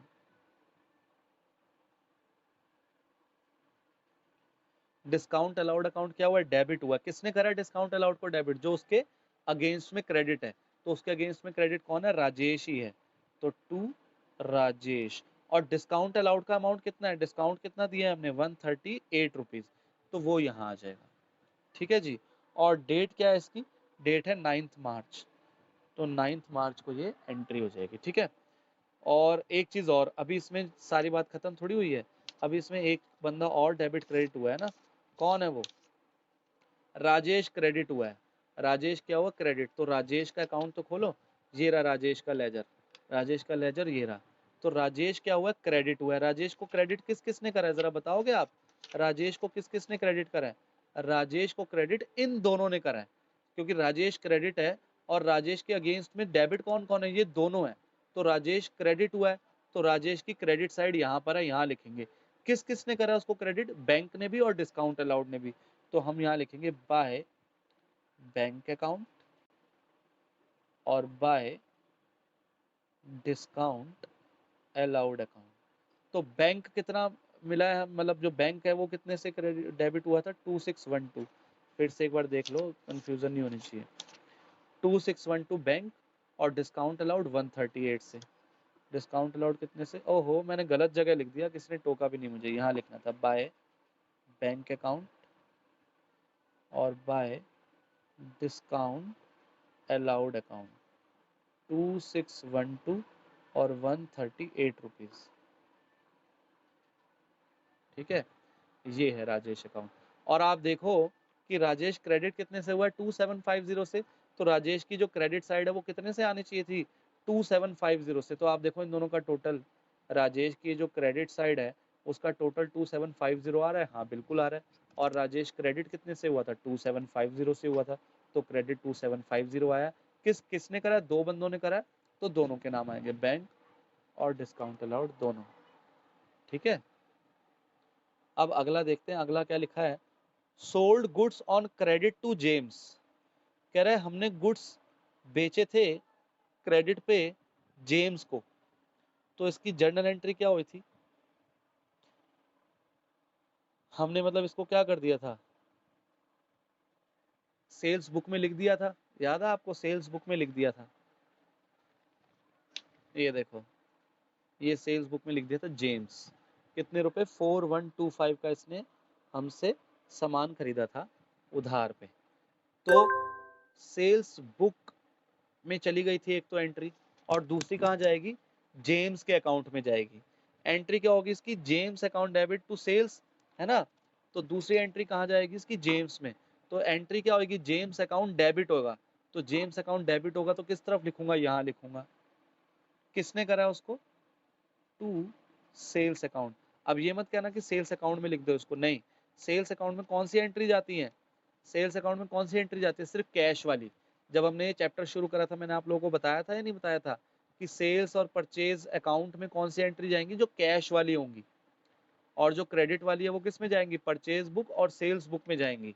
लेकिन जेम्स का अकाउंट तो बढ़ाएंगे ना हम। जेम्स ने पहले हमें कितने पैसे देने थे, 1375, और अब हम उसने हमसे 4125 रुपए का और सामान खरीदा है। तो वो हम अब हमने उससे इतने पैसे लेने हैं ना। तो ये तो हम लिखेंगे जेम्स अकाउंट, क्योंकि एंट्री क्या होगी, James account debit to sales. ठीक है, तो ये लिख दी मैंने। और डेट क्या आएगी इसकी, डेट है 11 मार्च।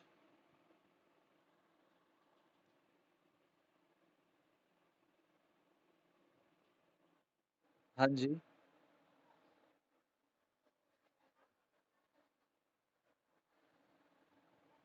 कैश वाली नहीं आएगी। हाँ, बुक में मतलब कैश वाली नहीं आएगी, क्रेडिट वाली आएगी। और अकाउंट जो होंगे उनके उसमें कैश वाली आएगी। हाँ, अकाउंट में कैश वाली जाएंगी, ठीक है ना। तो हाँ, अब अगला देखते हैं नेक्स्ट क्या लिखा है।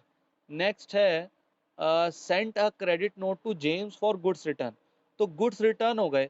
गुड्स रिटर्न होंगे तो क्या एंट्री होगी, गुड्स रिटर्न होंगे तो एंट्री होगी sales return debit, sales return debit to James. यही होगी ना, अगर गुड्स वापस कर देगा अगर हमें जेम्स, तो एंट्री क्या करेंगे, गुड्स हमारे पास वापस आ जाएंगे, डेबिट होंगे किस नाम से, सेल्स रिटर्न। और जेम्स क्रेडिट हो जाएगा।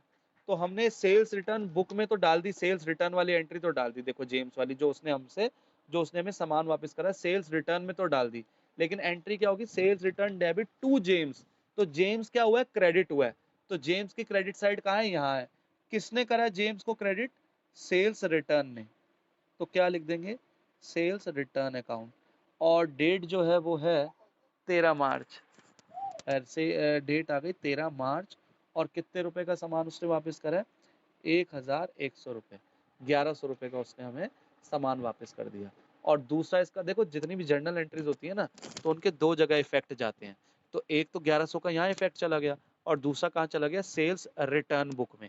ऐसी जब आ, ये था जेम्स, तो इसका एक इफेक्ट कहाँ चला गया, सेल्स बुक में चला गया 4125 का। दूसरा कहाँ आ गया, जेम्स में आ गया। ठीक है ना। तो इसलिए इसको याद रखना है हमेशा, जो भी जर्नल एंट्री होती है उसके दो इफेक्ट होते हैं, एक जगह जाएगा, फिर दूसरा दूसरे लेजर में जाएगा। अब अगला देखते हैं, अगला क्या लिखा है। कह रहा है paid Rao cheque on account, paid Rao cheque on account. कह रहा है राव को हमने पे कर दिया है चेक के थ्रू। तो एंट्री क्या होगी, हमने चेक के थ्रू उसको पे करा होगा तो राव को डेबिट कर देंगे, और बैंक को क्रेडिट कर देंगे, क्योंकि हमारा क्रेडिटर है ना राव। जब हम उसको पैसे दे देंगे तो हमारी लाइबिलिटी कम हो जाएगी। तो लाइबिलिटी कम होगी तो डेबिट कर देंगे, तो Rao debit to bank account. तो राव डेबिट, राव को डेबिट कर देंगे, मतलब राव के डेबिट साइड में लिख देंगे, क्या लिख देंगे, टू बैंक अकाउंट। और अमाउंट कितना है, आप लोगों की बुक में तो ये एंट्री लिखी हुई है इन फुल सेटलमेंट वाली, मेरे उसमें नहीं लिखी हुई। मेरे उसमें तो लिखा हुआ कि 1650 रुपये दिए हैं। तो मैं तो 1650 पूर जितना दिया हुआ वो लिखूंगा। और 18 मार्च की डेट है। और इसका दूसरा इफेक्ट कहाँ जाएगा, एंट्री क्या थी, Rao debit to bank account. तो बैंक अकाउंट क्रेडिट होगा। तो बैंक अकाउंट तो मैं लास्ट क्लास में बना चुका ना, बैंक अकाउंट मतलब कि कैश बुक। बार बार बोल रहा हूँ, बैंक अकाउंट मतलब कैश बुक। क्योंकि कैश बुक जो मैंने डबल कॉलम बनाई थी, उसमें कैश अकाउंट भी बन जाता है और बैंक अकाउंट भी बन जाता है। तो दूसरा इसका इफेक्ट वहां जा चुका है, तो मैं बार बार दिखा नहीं रहा। अगली एंट्री है received loan from bank of Baroda. तो इसकी हमने एंट्री करी थी bank account debit to bank loan, अगर आप लोगों को याद हो, bank account debit to bank loan. तो अब हमें एक और नया बनाना पड़ेगा लेजर, जिसका नाम क्या रखेंगे, बैंक लोन अकाउंट। जितने भी मैंने बार बार बोलूं, जितने भी नए नाम आएंगे सबके नाम रखेंगे। अब मैं बैंक लोन अकाउंट में यही बना देता हूँ, थोड़ी सी जगह मुझे दिख रही है। तो बैंक लोन अकाउंट।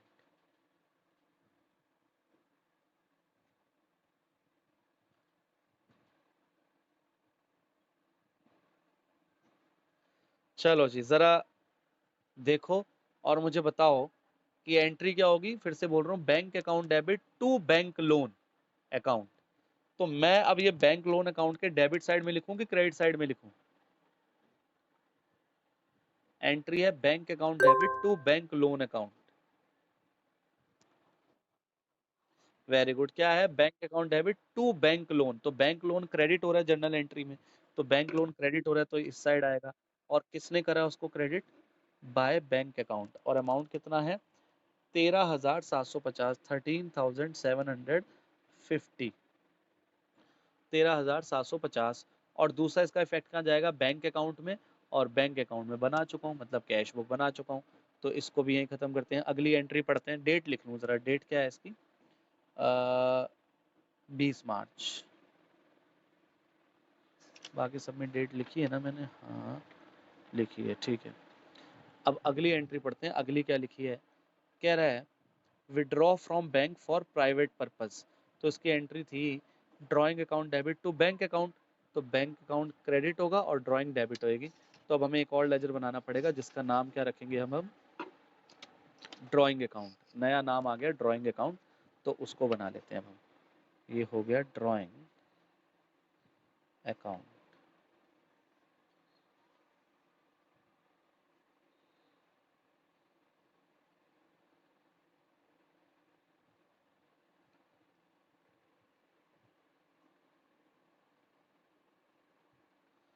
ठीक है जी।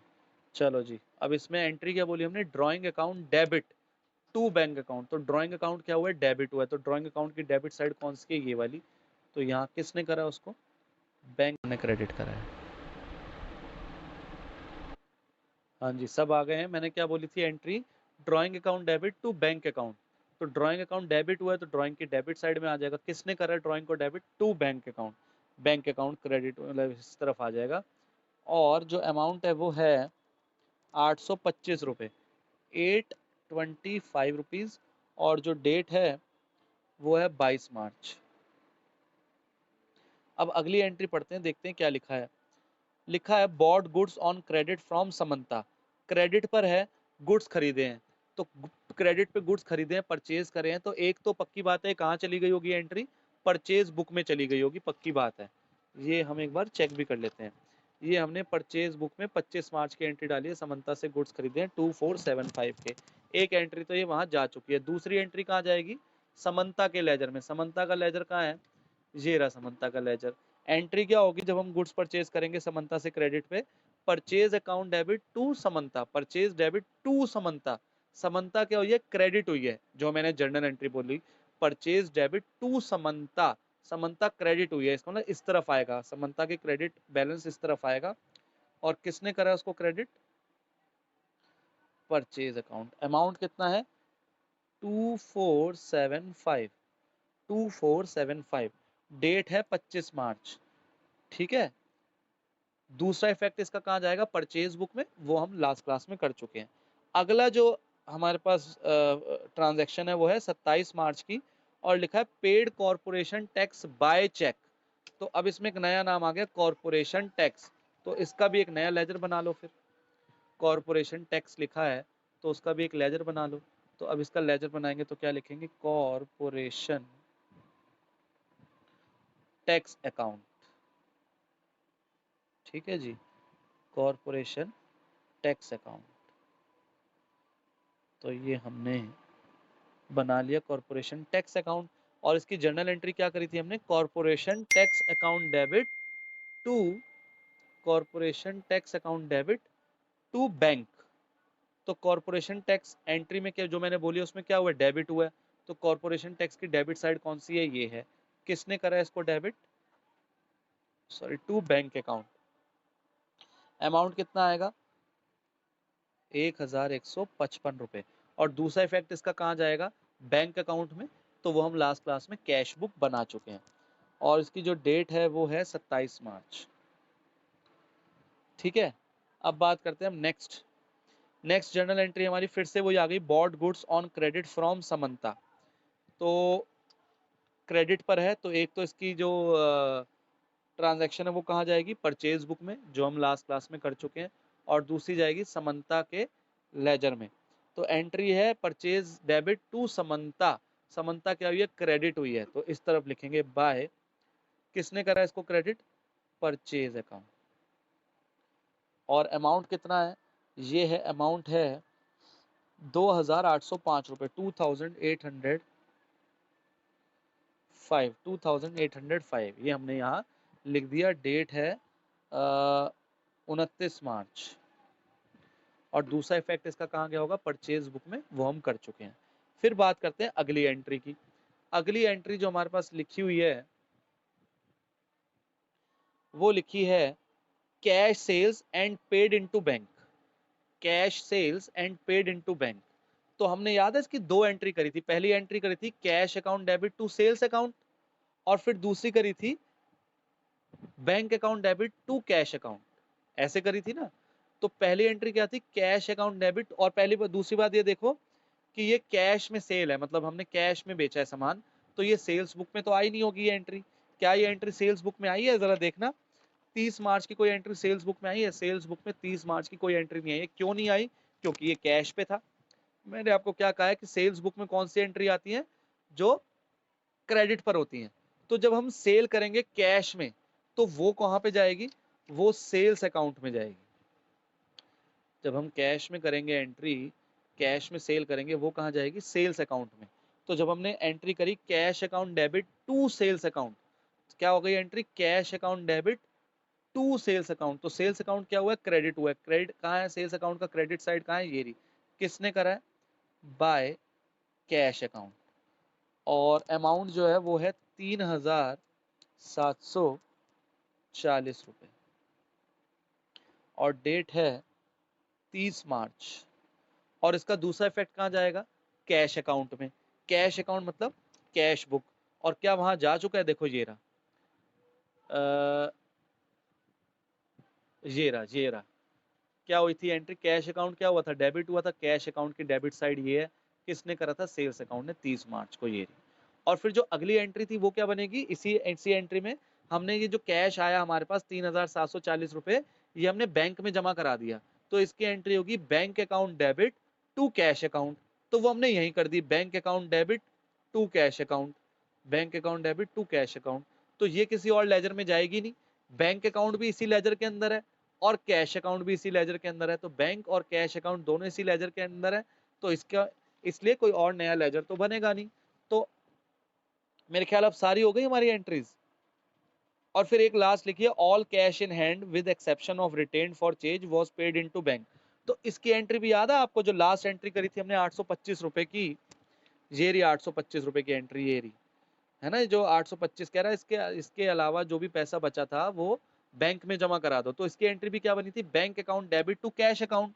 तो bank account debit to cash account मतलब इसी लेजर के अंदर आ गया, बैंक भी यही है, कैश भी यही है, बैंक भी यही है, कैश भी यही है। तो ये जो लास्ट एंट्री थी ना 31 मार्च की, bank account debit to cash account, तो 2200 यहाँ आ गए और 2200 यहाँ आ गए। तो इसका मतलब और किसी लेजर में जाएगी नहीं। तो अब इसका मतलब हमने सारे लेजर बना लिए, हमने क्या कर लिए हैं, सारे लेजर बना लिए हैं। अब क्या करें हम, अब एक चीज और करनी है हमें, फिर हम लेजर को क्लोज करते हैं। एक चीज हमें क्या करनी है, हमें ये जो परचेज बुक, सेल्स बुक और सेल्स रिटर्न बुक है, इनके जो बैलेंस है ये हमने कहाँ पहुंचाने हैं, इनके अकाउंट में पहुंचाने हैं। जो हमने इनके अकाउंट बनाए हैं, हमने कहाँ पहुंचाने हैं, ये हमने जो इनके अकाउंट बनाए हैं वहां पहुंचाने हैं। तो सबसे पहले परचेज बुक, परचेज बुक का कितना बैलेंस है, 5280। तो परचेज अकाउंट कहाँ है, ये है परचेज अकाउंट। तो मुझे बताओगे डेबिट में लिखूं या क्रेडिट में लिखूं 5280 रुपए, परचेज अकाउंट में कहाँ लिखूं, डेबिट या क्रेडिट, 5280 रुपए बताएगा कोई। हमने जब करे थे परचेज बुक बनाई थी, तो हमने परचेज अकाउंट का लेजर बनाया था, तो मैंने कहाँ लिखे थे वो जो अमाउंट वहां पर आया था टोटल, जल्दी बताओ, किसी को नहीं याद, अच्छा। परचेज अकाउंट का कौन सा बैलेंस होता है ये तो पता है किसी को, या ये भी नहीं पता, परचेज अकाउंट का कौन सा फेवरेबल बैलेंस होता है, डेबिट या क्रेडिट। हाँ तो बस डेबिट में आएगा, कोई बताना ही नहीं चाह रहा। तो क्या आएगा, to sundries from purchase book, ₹5280 आ गया बस। यहाँ कोई बहुत मुश्किल बात थी? ये कुछ भी नहीं करना था इसमें। और डेट डाल दो यहाँ 31 मार्च। और अब बात करते हैं सेल्स बुक की। सेल्स बुक का जो टोटल है, सेल्स बुक का जो टोटल मेरे पास, जो हमने सेल्स बुक बनाई थी, उसमें इसका टोटल है 4125 रुपये। तो सेल्स अकाउंट में चला जाएगा। सेल्स अकाउंट में डेबिट में लिखूं या क्रेडिट में लिखूं? सेल्स अकाउंट का कौन सा होता है फेवरेबल बैलेंस?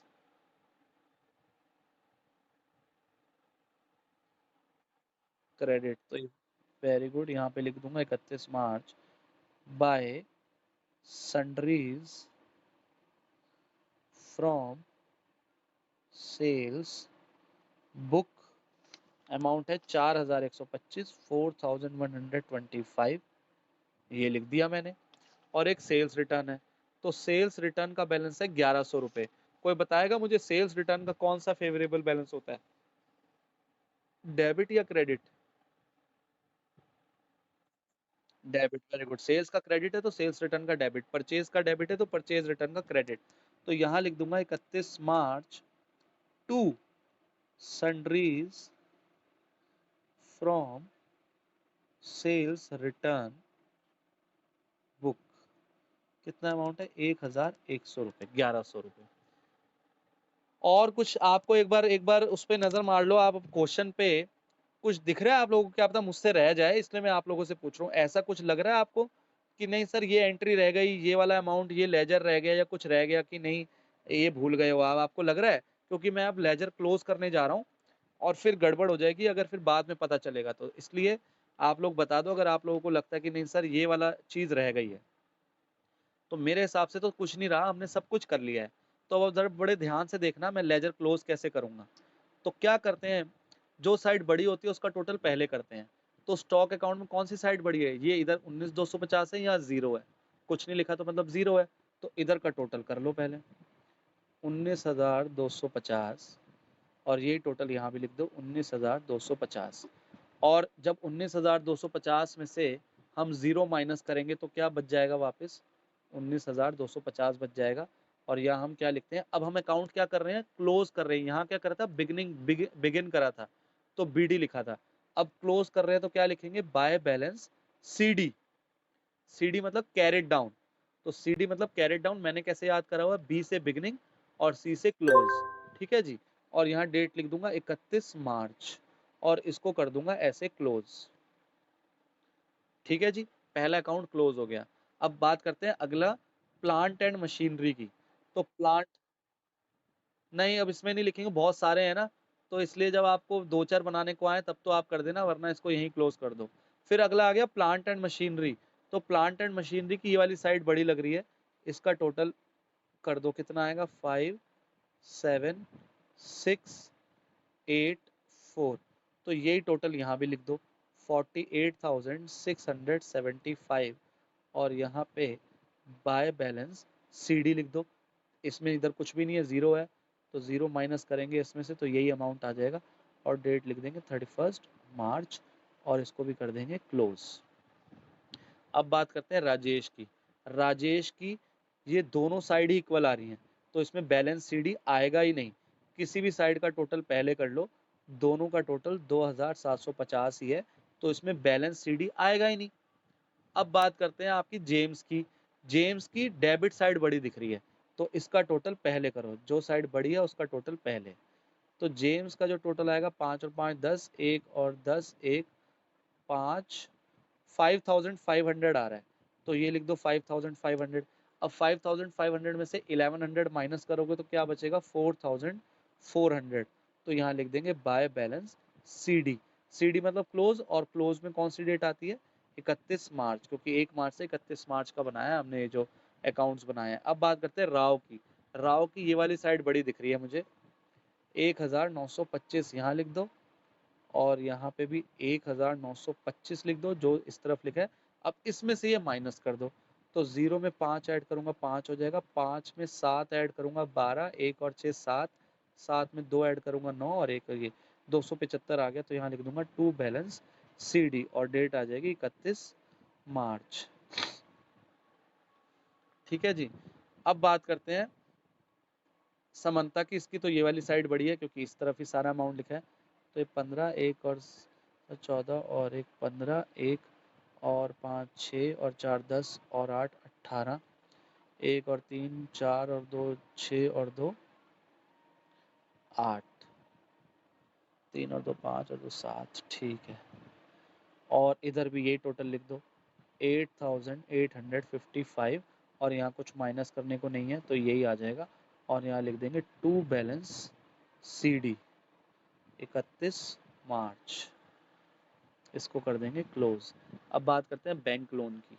तो बैंक लोन में भी इस तरफ का ही टोटल है, उधर तो कुछ है ही नहीं। 13,750, यहाँ पे भी आ गया 13,750, और यहाँ लिख देंगे टू बैलेंस CD, और 13,750 आ जाएगा 31 मार्च। इसको भी कर देंगे क्लोज। आप देख रहे हो जितने भी जो अमाउंट का टोटल कर रहा हूँ मैं, नीचे डबल लाइन, मैंने आप लोगों को पहले बताया है, जब हम जहाँ भी टोटल करते हैं अकाउंट्स में उस तरफ फिर डबल लाइन खींचते हैं नीचे। पहला पेज तो हो गया, बात हूँ अगले पेज पे। अगले पेज पे हमारे पास है सबसे पहले कैपिटल, और कैपिटल की भी यही वाली साइड बड़ी है और उस तरफ तो कुछ है ही नहीं। तो 71,665, और इस तरफ भी लिख देंगे 71,665, और इधर कुछ है नहीं तो यही आ जाएगा 700,665, और लिख देंगे टू बैलेंस CD 31 मार्च। इसको भी कर दो क्लोज। अब बात करते हैं परचेज अकाउंट की। परचेज अकाउंट में एक ही है इस तरफ, तो इधर का टोटल पहले करेंगे 5,280, और यहाँ कर देंगे 5,280, और यहाँ आ जाएगा 5,280, और यहाँ लिख देंगे बाय बैलेंस CD 31 मार्च। ठीक है जी। उस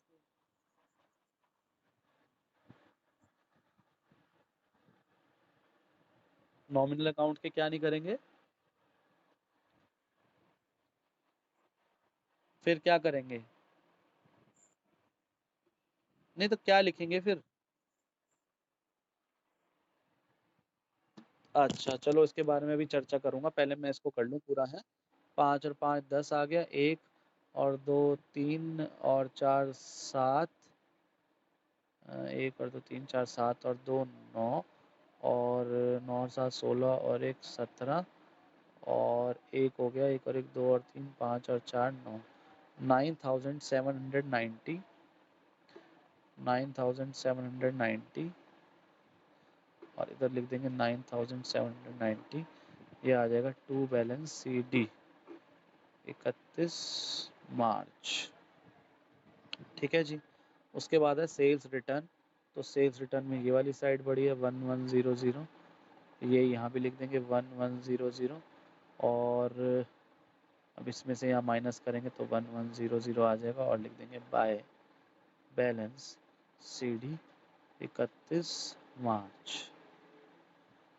अब बात करते हैं सैलरी की। तो सैलरी की ये वाली साइड बढ़ी है 2750, 2750, और यहाँ ज़ीरो है तो इसमें से माइनस करेंगे 2750 बाय बैलेंस CD 31 मार्च। अब बात करते हैं वेजेस की। वेजेस की ये साइड बढ़ी है 440, यहाँ भी लिख देंगे 440, और 440 में से ज़ीरो माइनस करेंगे तो 440 आ जाएगा। यहाँ लिख देंगे बाय बैलेंस CD, और ये आ जाएगा 31 मार्च। ठीक है जी, इसको बंद कर देंगे।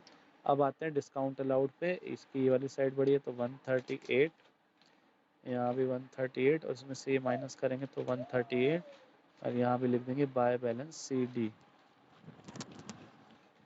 हाँ, तो इसको भी कर देंगे बंद। अब आते हैं नेक्स्ट पेज पे। हाँ जी, डेट रह गई। ठीक है, यहाँ डेट भी लिख दूँ 31 मार्च। अब आते हैं नेक्स्ट पेज पे, दो लेजर बच्चे हैं इसमें। अब ये ड्राइंग है, इसकी वाली साइड बड़ी है, इधर लिख देंगे, इसको यहाँ लिख देंगे 825, 825, और इसमें से ये माइनस करेंगे तो 825 ही आ जाएगा। यहाँ लिखेंगे बाय बैलेंस CD, और ये आ जाएगा 31 मार्च। अब इधर आएगा 1155, इधर भी लिख देंगे 1155, और इधर माइनस करके यही आ जाएगा 1155, यहाँ लिख देंगे बाय बैलेंस सीटी 31 मार्च। उफ, ठीक है जी। तो ये सारे आपके लेजर बनने थे। तो एक बार गिने कितने? हाँ जी, क्या कह रहे हैं? हाँ, ट्रायल बैलेंस भी है, एक बार देख लें कितने लेजर बने हैं वैसे। 1 2 3 4 5 6 7 8 9 10 11 12 13 14 15 16 16 लेजर बने हैं हमारे, ठीक है ना। और 4 सब्सिडरी बुक्स बनी है हमारी। तो मेरे ख्याल इतना तो आपको क्लियर हो गया, ठीक है। इसमें कोई डाउट है जितना अभी करा है हमने? इसमें किसी को डाउट है, पहले वो पूछ लें डाउट। ट्रायल बैलेंस क्या होता है? मैंने आपको ये भी कहा था कि ट्रायल बैलेंस की भाई डेबिट और क्रेडिट साइड इक्वल आती है। ऐसा क्यों होता है? आप अगर ध्यान से समझो, आपने अभी तक जो करा है, मतलब आपने इसमें जर्नल एंट्री नहीं करी, बट आप समझो अगर आप इसमें जर्नल एंट्री भी करते तो क्या होता। जर्नल एंट्री में क्या होता है, डेबिट और क्रेडिट करते हो, और डेबिट और क्रेडिट जो है उनकी दोनों साइड जो है वो इक्वल होती हैं। फिर आप जर्नल एंट्री, जैसे दो जर्नल एंट्री है, जैसे कोई भी एंट्री ले लो, cash account debit to capital account, यही ले लो। फिर आप कैश के लेजर में भी लिखते हो और कैपिटल के लेजर में भी लिखते हो। कैश के आप लेजर में किस तरफ लिखते हो? डेबिट साइड में। कैपिटल के लेजर में कहां लिखते हो? क्रेडिट साइड में। तो क्या हो रहा है, जो आपने जर्नल एंट्री करी है वो एक डेबिट में जा रही है, क्रेडिट में जा रही है, एक अकाउंट के डेबिट में, एक अकाउंट के क्रेडिट में। ऐसे ही आप सोचो 100 एंट्री है, 100 एंट्री सेम ऐसी तो हो रही है, एक डेबिट में जा रही है, क्रेडिट में जा रही है। एक किसी के डेबिट के लेजर में जा रही है और एक किसी के लेजर के क्रेडिट में जा रही है।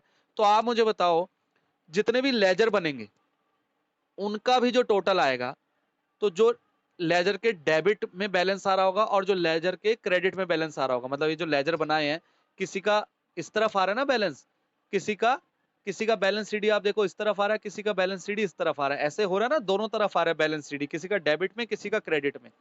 तो आप मुझे बताओ, अगर मैं एक लिस्ट बनाऊं लेजर्स की, और जिनके बैलेंस डेबिट में आया उनके लेजर्स के बैलेंस में डेबिट में लिख दूं, और जिनके लेजर्स के बैलेंस क्रेडिट में आए हैं उनके लेजर्स के बैलेंस में क्रेडिट में लिख दूं, तो क्या वो दोनों सेम आएंगे या नहीं? आप शुरू से प्रोसेस चलना ध्यान से सोच के, कि जर्नल में आप क्या करते हो, एक अकाउंट को डेबिट करते हो और एक अकाउंट को क्रेडिट करते हो।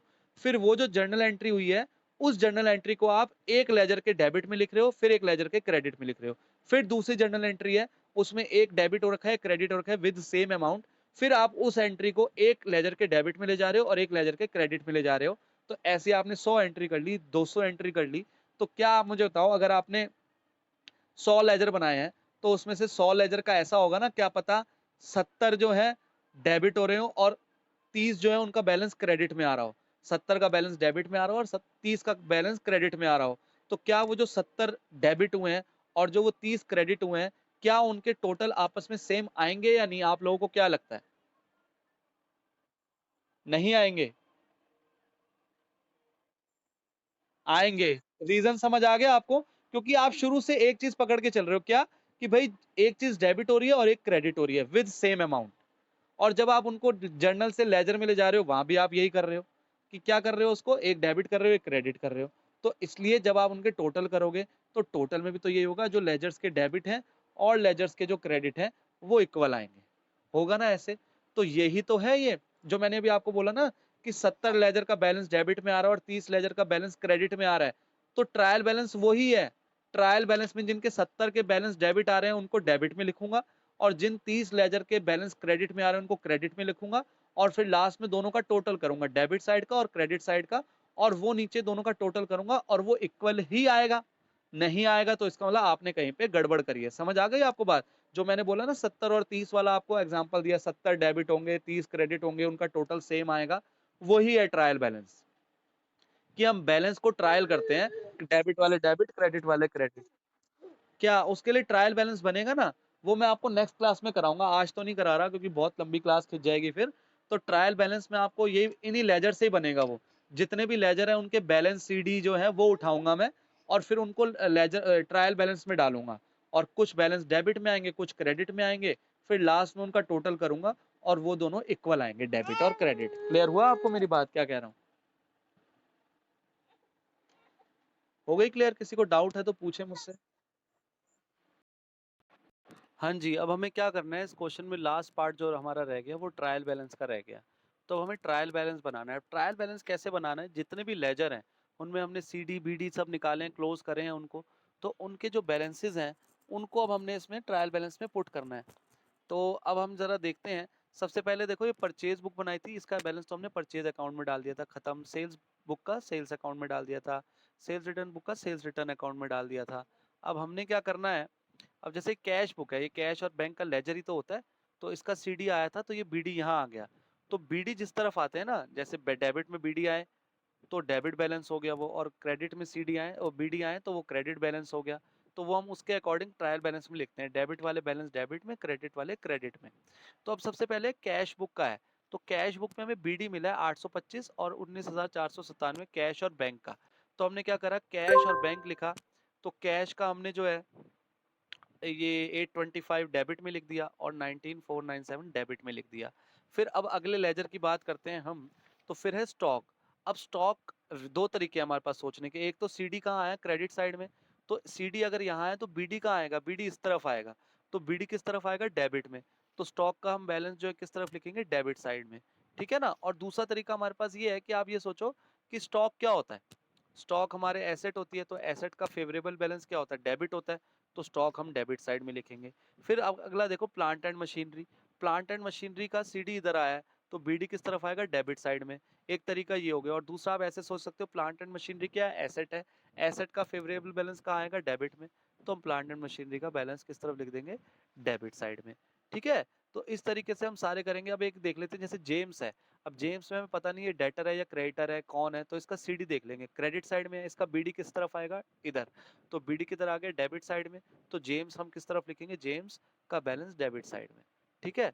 तो इस तरीके से हमने सारे करने, जितने भी हमने लेजर बनाए थे उन सब के हम जो है ट्रायल बैलेंस में उनको पोस्ट कर देंगे। जैसे सैलरी है, सैलरी हमारा क्या होता है, एक्सपेंस। तो एक्सपेंस का फेवरेबल बैलेंस क्या होगा, डेबिट होएगा। तो डेबिट साइड में लिखेंगे सैलरी, और यहाँ से भी देख सकते हो सीडी क्रेडिट में, तो बीडी किधर हो गया, डेबिट। तो हमने ये लिखा सैलरी, सैलरी का अकाउंट हमने डेबिट बैलेंस में लिख दिया। तो इस तरीके से जितने भी हैं उन सब के लेजर बनाएंगे, और हमने ये जो लेजर बनाए थे उनके बैलेंसेस लिख लेंगे। तो ये हमारे पास बैलेंस डेबिट वाले आ गए, ये क्रेडिट वाले आ गए। और हमने लास्ट में टोटल करा, तो हमारा डेबिट का टोटल आया 1,04,335, और क्रेडिट साइड का भी टोटल आया 1,04,335।